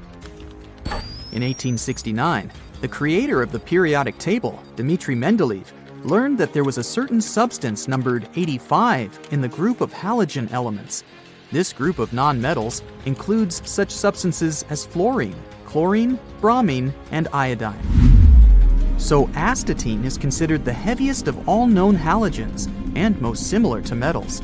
It has a low melting point and conducts heat and electricity poorly. It's brittle in solid form and has a dark color. Even today, scientists don't know all its properties. It's almost impossible to find it in nature, but chemists have learned to synthesize it artificially. People don't know how to use this element because it's too radioactive. But in some laboratories, scientists conduct experiments using astatine to treat thyroid diseases. A 55-year-old fisherman from Thailand was on his regular walk on the beach in Koh Sumi when he found a huge yellow lump of something in the sand. He thought it might be ambergris, also known as the treasure of the sea and floating gold, or less poetically, whale vomit. It's an incredibly expensive substance used mostly in the perfume industry. For someone making around $10 per day, it could be a life changer. The fisherman wasn't 100% sure it was the thing though, so he put it in his shed and went back to his job. The word about the find had spread, and the neighbors offered to help verify if it was valuable. They asked for slices to run some tests, but later said it was nothing special. Almost a year later, the fisherman decided to solve the mystery himself and called the authorities for a check. The provincial governor arrived with specialists who confirmed that the find was over 8% ambergris. It also turned out he could sell the find for over $400,000. The fisherman couldn't be happier. I guess not. Similar stories keep coming from different parts of the world. People finding floating gold worth over $1 million. It has been used for over 1,000 years. Now, whales like to snack on squid and cuttlefish. Sometimes their beaks and pens stay inside the whale and grow into a huge mass over the years. Once it comes out of the whale, ambergris has a terrible odor, but then it dries out and becomes musky. The liquid taken out of it helps the perfume keep its scent longer. The white ambergris is the most valuable, and it's only used in the most expensive perfumes now. A woman purchased a painting at a West Virginia flea market for $7. She wanted to get rid of the drawing and keep the beautiful frame, but for some reason, she decided to show it to an expert first. The expert knew the painting was by the famous French artist Renoir. There was also a French handwriting with a label and a number on the back of the canvas. The expert instantly found it in the catalog of Renoir's works. The brushstrokes also matched the image in the catalog. After some research, the art expert found that the painting was probably given by the artist to the model who posed for him and was later sold to an American lawyer. It's worth tens of thousands of dollars. Jessica Vinton, a horse trader from Virginia, enjoys thrift shopping and has always wanted to find something that would be worth thousands of dollars at a Goodwill shop. That time, she noticed a cute glass vase among old kitchen items and canning jars. She noticed a mark saying Murano Italia at the bottom. Jessica loved the vase so much, she was ready to pay a lump sum for it, but it was only $4. When she brought it home, she posted photos of her purchase on Facebook, and someone recommended she join a private Murano glass group. There, they helped Jessica identify the creator of the vase, Italian glass designer Carlo Scarpa. The vase was made in the 1940s, and since its creator passed away several decades later, the vase became a rarity. Collectors were chasing vases like this, but it was so expensive not many could afford it. Jessica then reached out to the president of an auction house in Chicago, who confirmed that her purchase, especially in those colors, was really rare and valuable. She loved the vase, but she felt uncomfortable keeping something this expensive at her farmhouse and needed the money to get heating at her new property. So she ended up selling the vase at an auction for $85,000. An elderly couple in France found an African mask while clearing out their second home. They decided to sell it to a local antiques dealer, who agreed to buy the mask for a little over $150. Several months later, they found out from a newspaper that their mask had been sold at an auction for almost $4.5 million.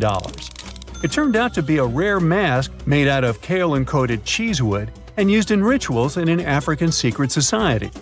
The husband's grandfather had brought the mask from Gabon, where he lived in the early 20th century. The couple started a suit against the dealer, who hadn't told them about the true value of the mask. They are sure that he knew it because instead of selling the mask at his store, he immediately contacted auction houses. The first two underestimated the find, but the third auction house ordered carbon dating analysis and found that the mask dated to the 19th century. After an investigation, an appeals court announced that the couple did have a right to an appeal and froze the proceeds of the sale as the case continued. Back in the 19th century, a chessboard with intricately carved chess pieces of walrus ivory was found in the sandy dunes on the Isle of Lewis in Scotland. It was missing 5 pieces. Almost 2 centuries later, a family from Edinburgh brought a chess piece to Sotheby's auction house. They mentioned their grandfather had bought it in the 1960s for just $6. He passed it on to his daughter, and although the family had no idea about the real value or importance of the piece, they kept it in the house as a family heirloom.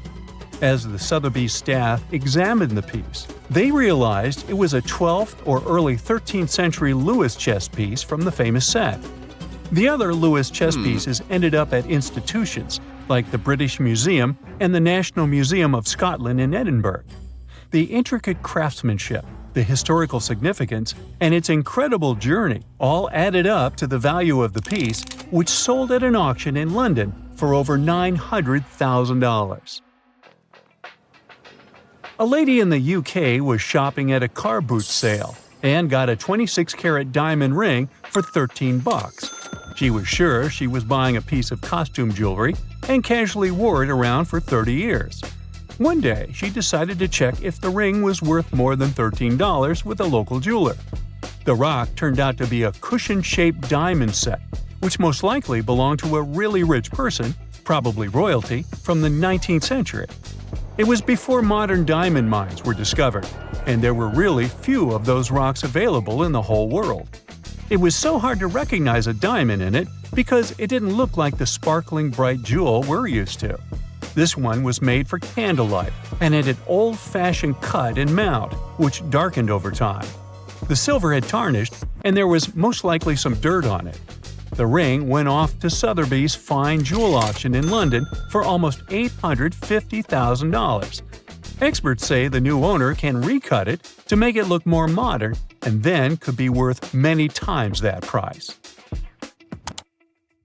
For ages, a painting by 13th century Florentine artist Cimabue seemed to have vanished into thin air, but in 2019, it made a surprise appearance in the cozy home of an elderly woman residing in the French countryside. The lady was about to sell the house and invited an auctioneer to see how much she could get for her belongings. The auctioneer recognized the painting in her kitchen had the brushstrokes of a famous painter who lived centuries ago.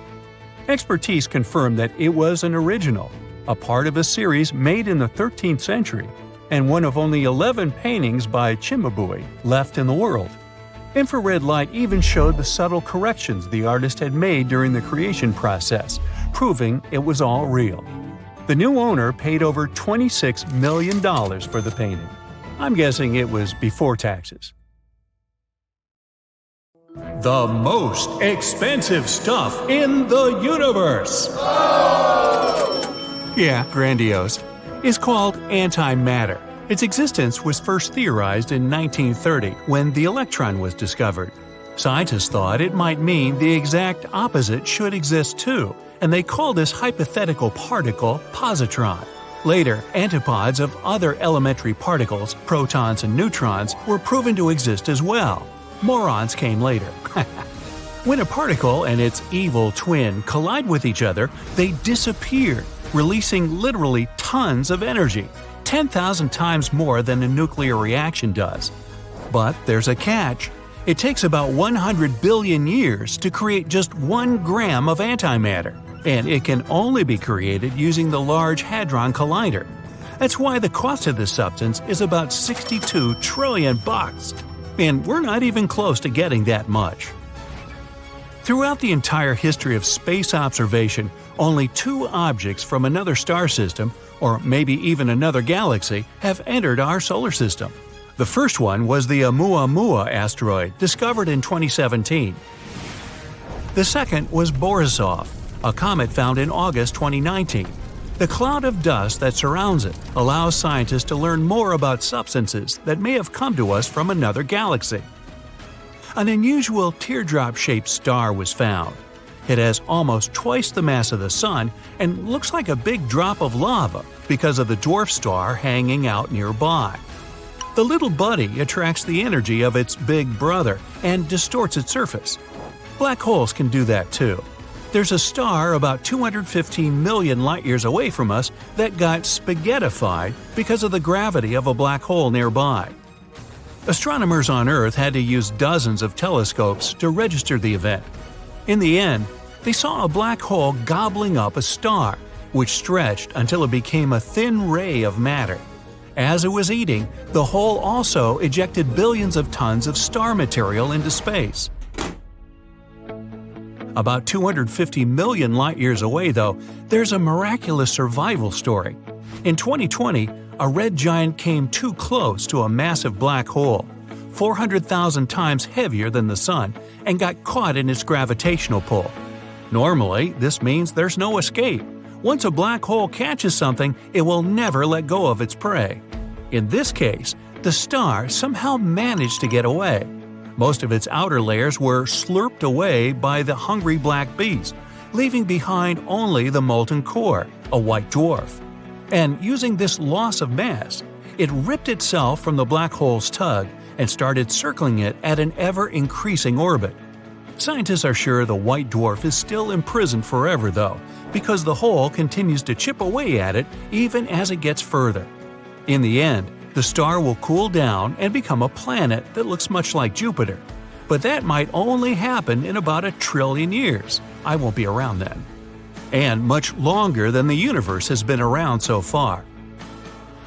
It was proved that a planet can orbit a black hole as it would a star. The energy from the hole would feed such a planet. But to survive in such conditions and not be pumped inside the event horizon, the planet must orbit very quickly, at nearly the speed of light, and the black hole itself must spin at the same speed. I can't but imagine what kind of life it would be on such a planet. Fast? Earthquakes on the moon, or shall I say earthquakes, aren't something from science fiction. They don't occur as often as on our planet, and when they do, it happens closer to the center of the satellite. Scientists think moonquakes might be caused by the gravity of Earth and the Sun. There are Marsquakes too. For a long time, the red planet had been considered tectonically inactive, but more recent observations have shown it still has weak quakes from time to time. You probably wouldn't even be able to feel them if you stood on Mars' surface, but it means some geological processes are still going on underneath the red and dusty landscape. At a distance of 640 light-years from the Sun, scientists discovered the planet WASP 76b, where it rains iron. The planet is very close to its Sun and always turn to it with the same side. The term is tidally lie. The temperature on the sunny side is so high that metals melt and evaporate there.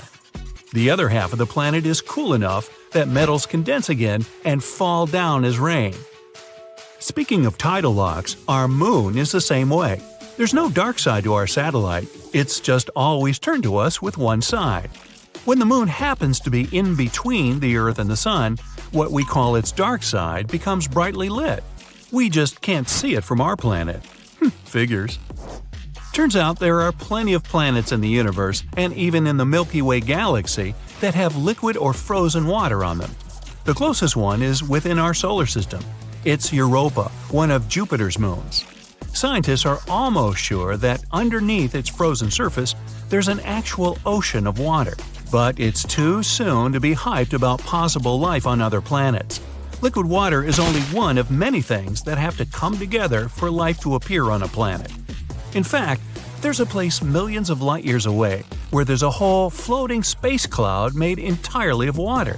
There's so much of it that it could fill all of our oceans 140 trillion times over. Slightly more than what we need. Water on Earth is actually a puzzle shrouded in mystery and covered with riddles.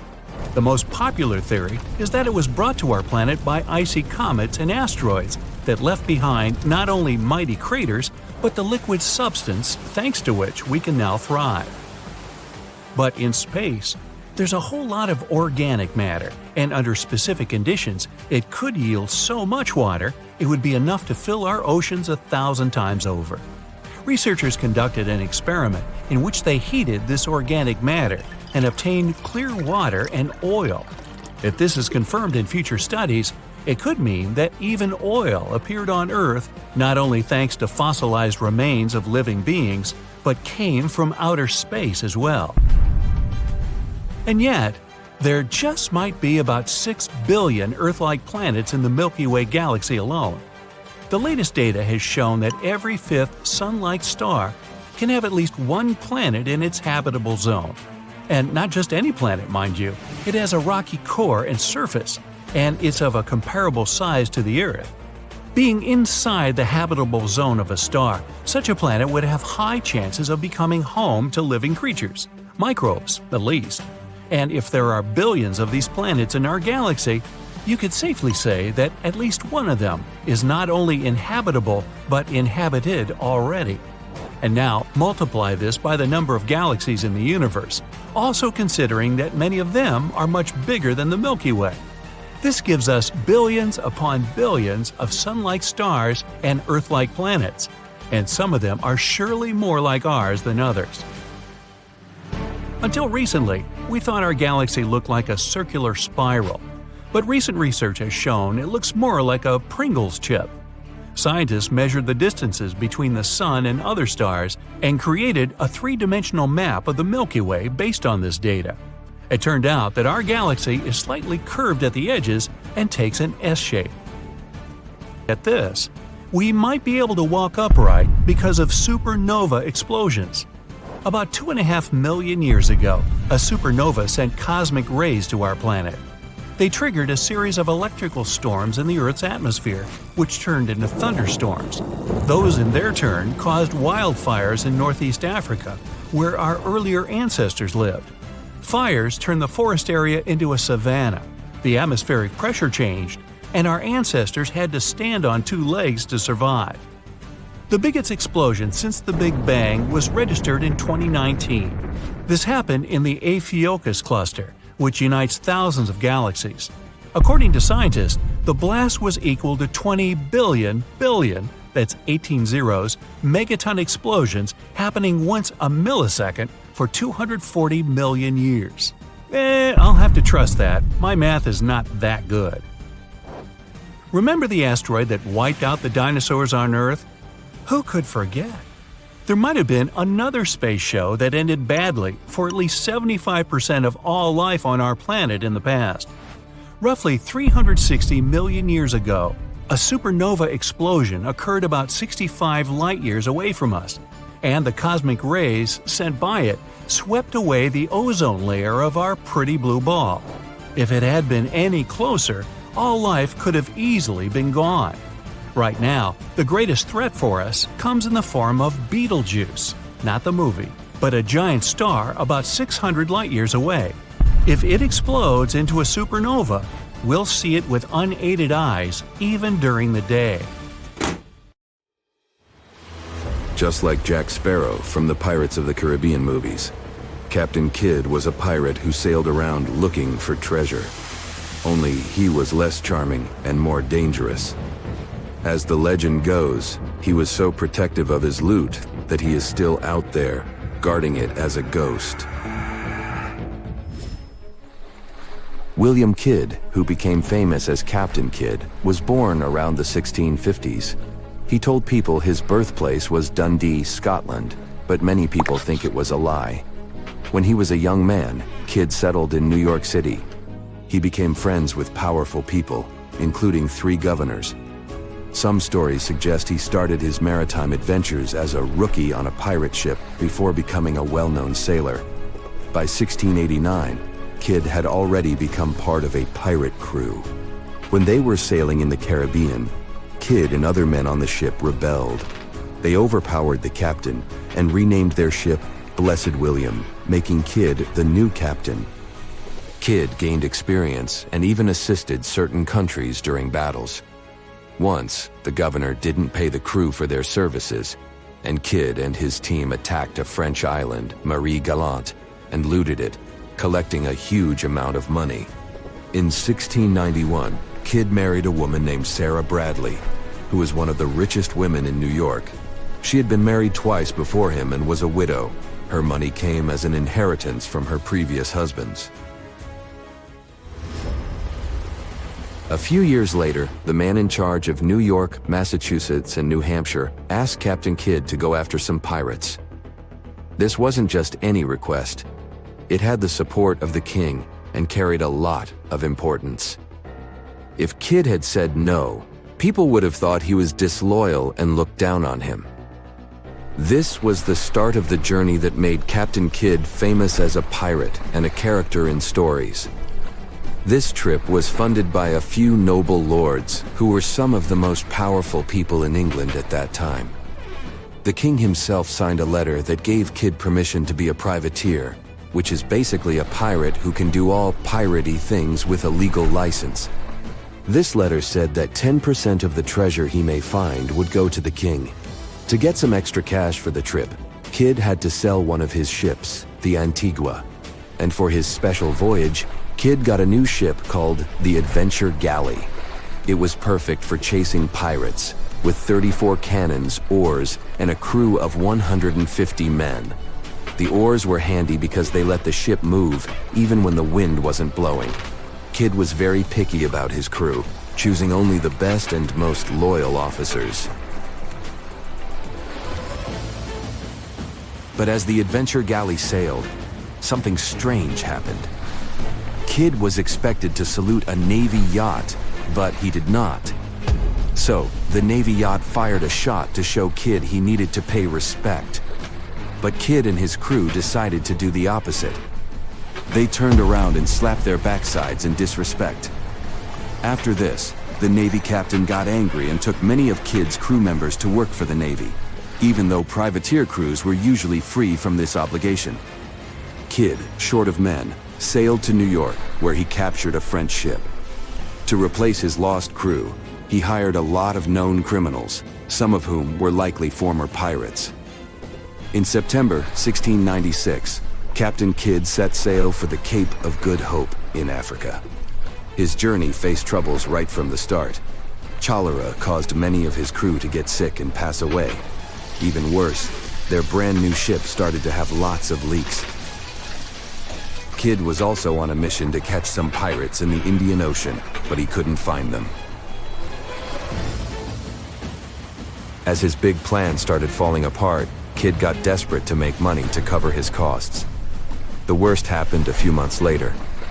Kidd attacked one of his own crew members because the man wanted to board a Dutch ship, but it would have been considered an act of piracy. The man passed away due to his injury. Things were going downhill fast for Kidd, and a Royal Navy officer declared him a pirate. Kidd changed his ship's flag to look like it was French and captured a big Indian ship called the Quedagh Merchant. It was loaded with valuable stuff like silk, gold, and silver. Kidd decided to keep the Quedagh Merchant and sailed to Madagascar. There he met another pirate named Robert, who had taken Kidd's ship years ago. There are two different stories about how it went. One says Kidd was nice to him, and the other says Kidd was scared and wanted to wait for his backup to attack. But whatever the case, most of Kidd's crew left him to join Robert. Kidd decided to give up and go back home. He left his old ship, the Adventure Galley, behind as it was falling apart. Before he set it on fire, he took all valuables from it and boarded the Adventure Prize. The British authorities had a law that offered pardons to pirates in the Indian Ocean, but they made sure Kidd couldn't get one. They didn't want to forgive him because he was connected to some powerful people in England. Kidd found out he was wanted as soon as he reached Anguilla, and he couldn't use the pardon. The government had changed, and new leaders wanted to use him to make their rivals look bad. They thought Kidd would spill the beans about his powerful supporters. However, Kidd refused to reveal any names, believing that his friends would come to his rescue, but they failed him. Some say he might have escaped punishment if he had talked, but he didn't. Kidd was sent to London to stand trial before the High Court of Admiralty. They accused Kidd of piracy on the high seas and the accident with a crew member. While he waited for his trial, he was locked up in the notorious Newgate prison. They found him guilty on all counts and sentenced him to public execution, though many questioned if the evidence was enough for such a harsh verdict. He was executed on May 23, 1701. His body was displayed over the River Thames for 3 years as a warning to anyone thinking about becoming a pirate. Some of Kidd's crewmen were supposed to be punished in the same way, but they were set free before their executions. The loot Captain Kidd had collected over the years made people believe he must have hidden it somewhere. This sparked loads of treasure hunts in different places. Some people say that Kidd might have hidden the treasure on the Rahway River in New Jersey, just across from Staten Island. Evidence suggests that Captain Kidd hid a small stash of treasure on Gardiner's Island, near New York. It was supposedly found and sent to England as proof against Kidd in his trial for piracy. Around the Bay of Fundy, people have been looking for Kidd's treasure since at least 1875. They believed he hid it there during his time as a privateer. There's a place on the island called Money Cove because of these stories.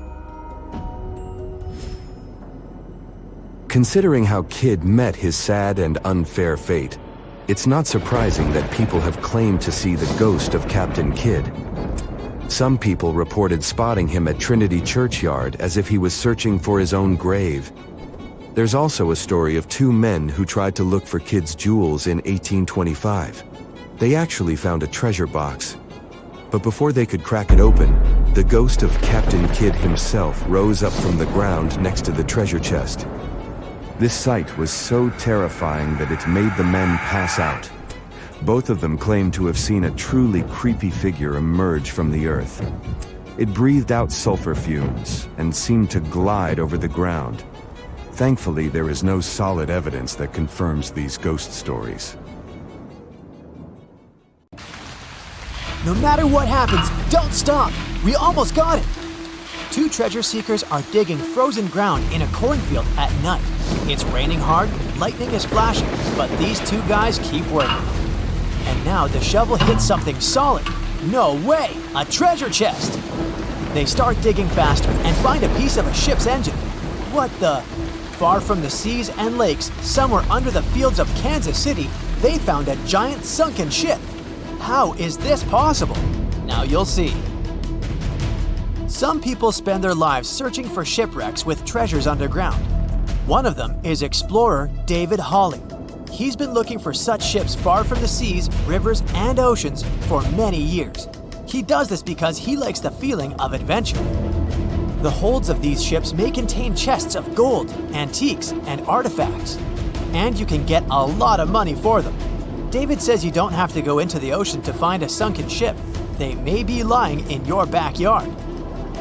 But why do ships end up buried underground among fields, farms, and plains?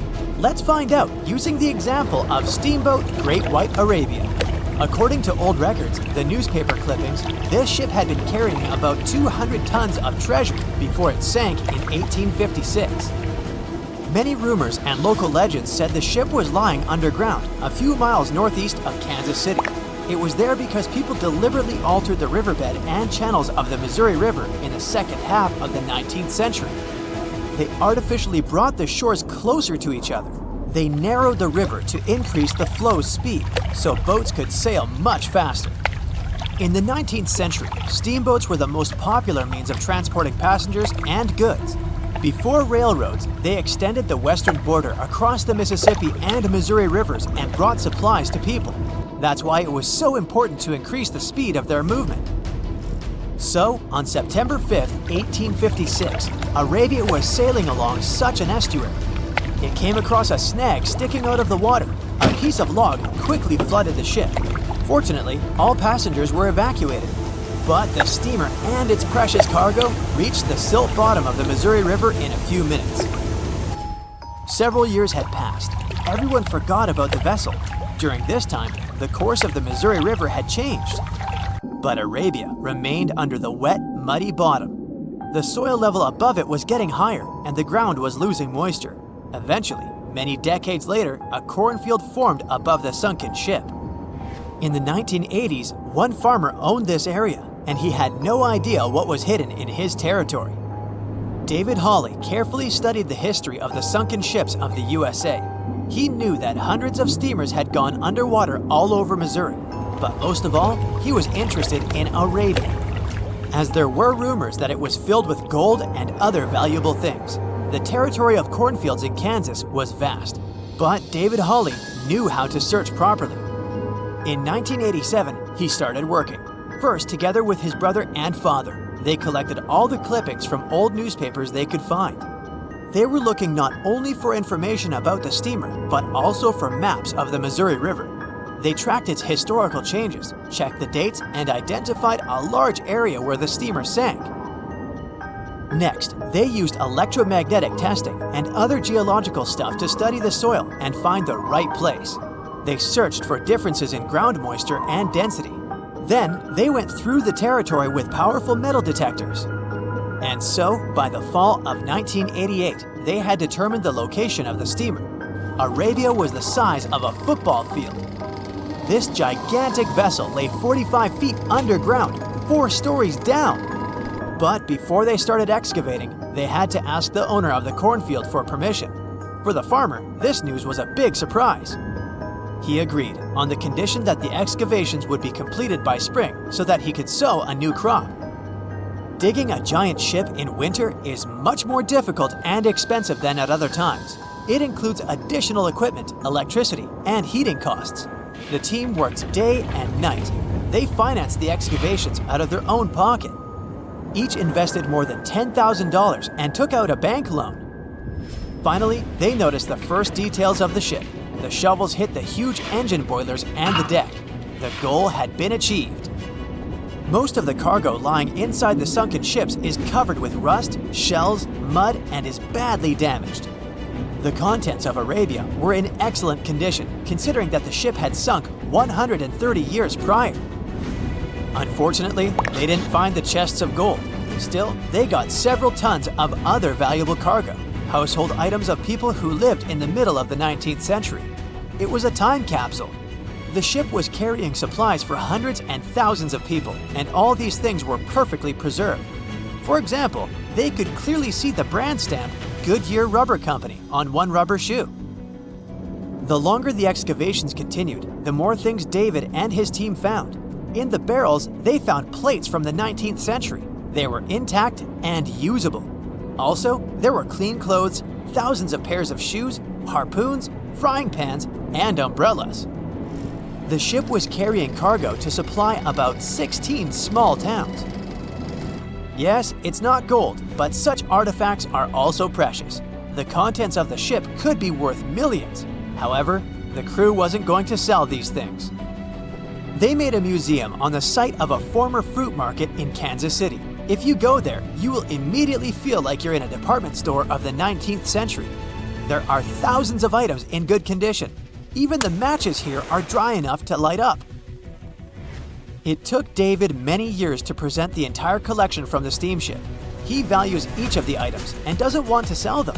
Anyone can come here, pay for a ticket, and find themselves in the past.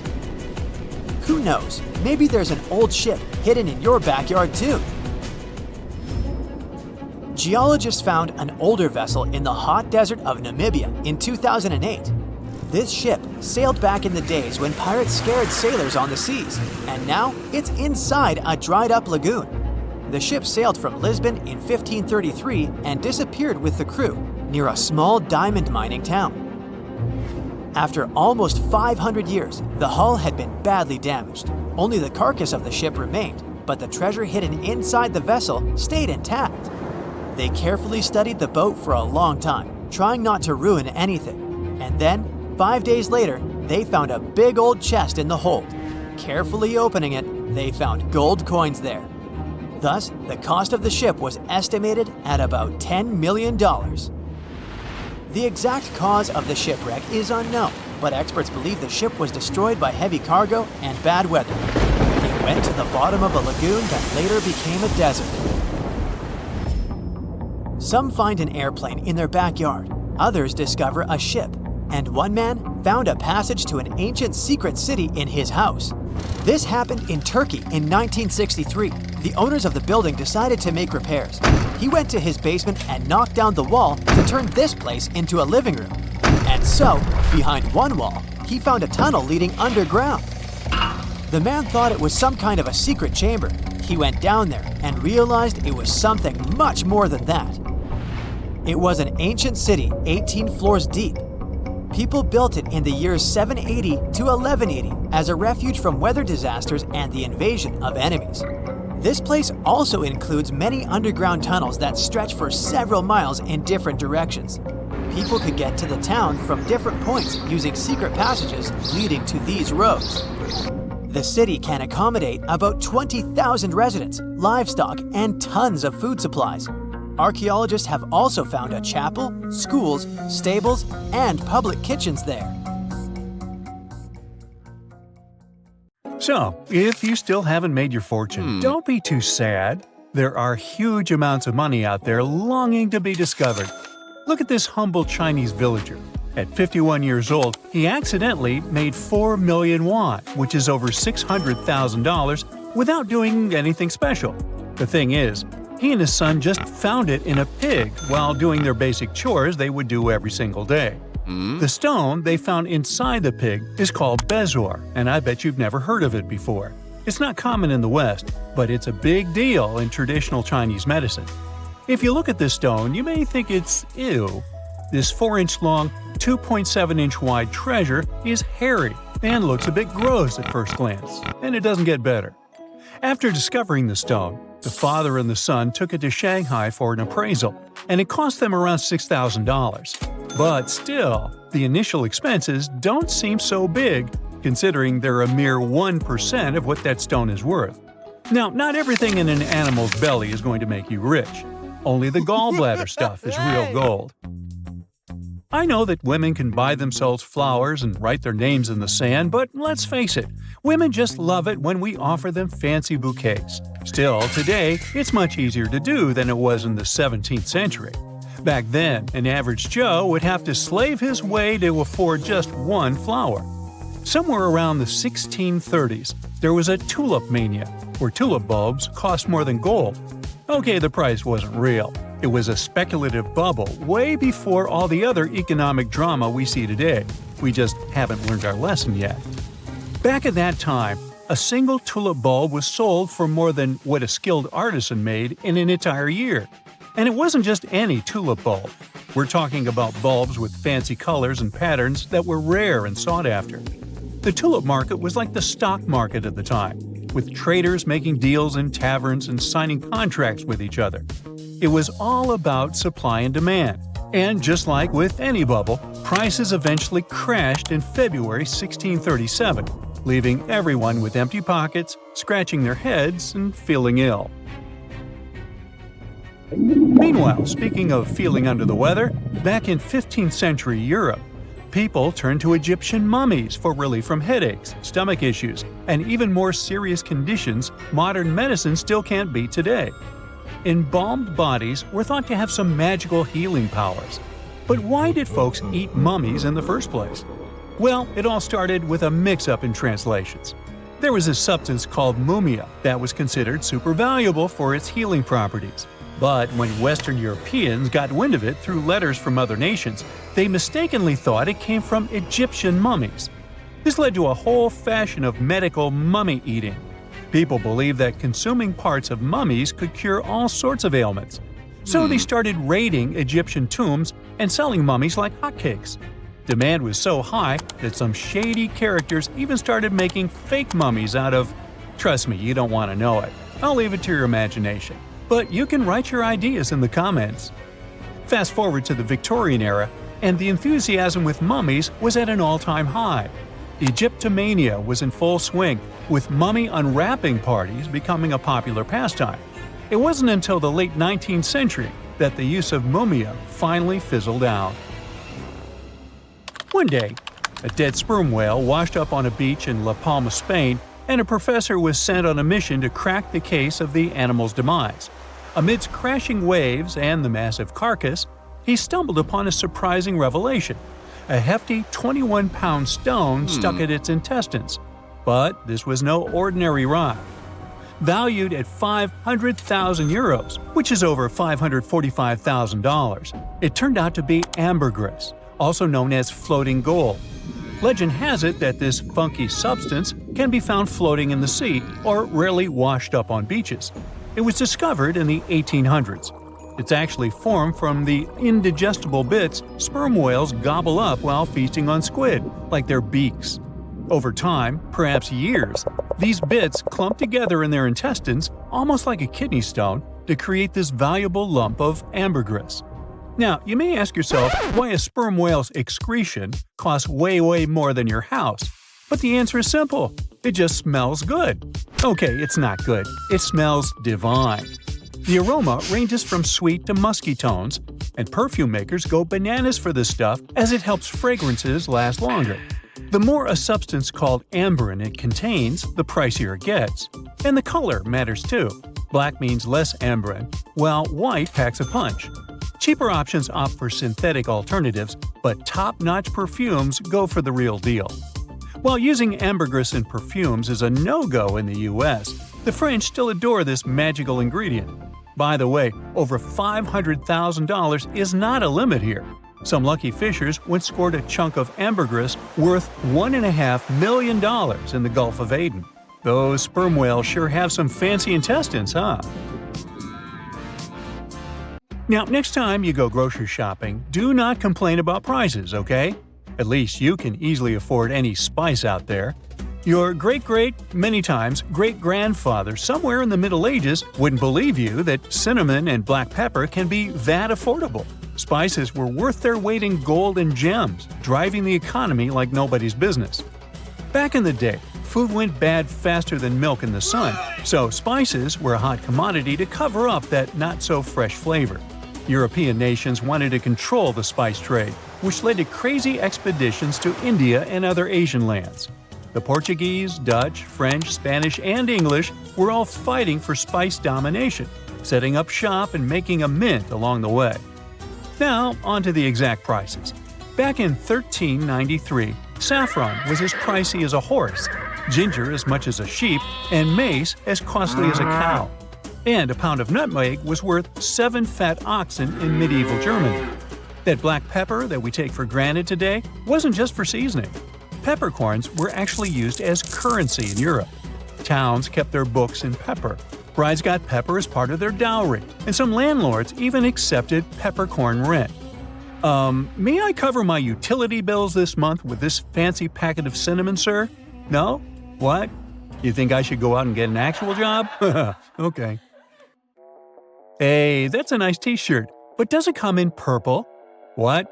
It'll cost 10 times more in this color? Now, this one may sound insane to modern people spoiled by the variety we've got today, but if the shopping malls we know today existed many centuries ago, that would be a common thing. Making Tyrian purple dye was such a chore that it cost a pretty penny.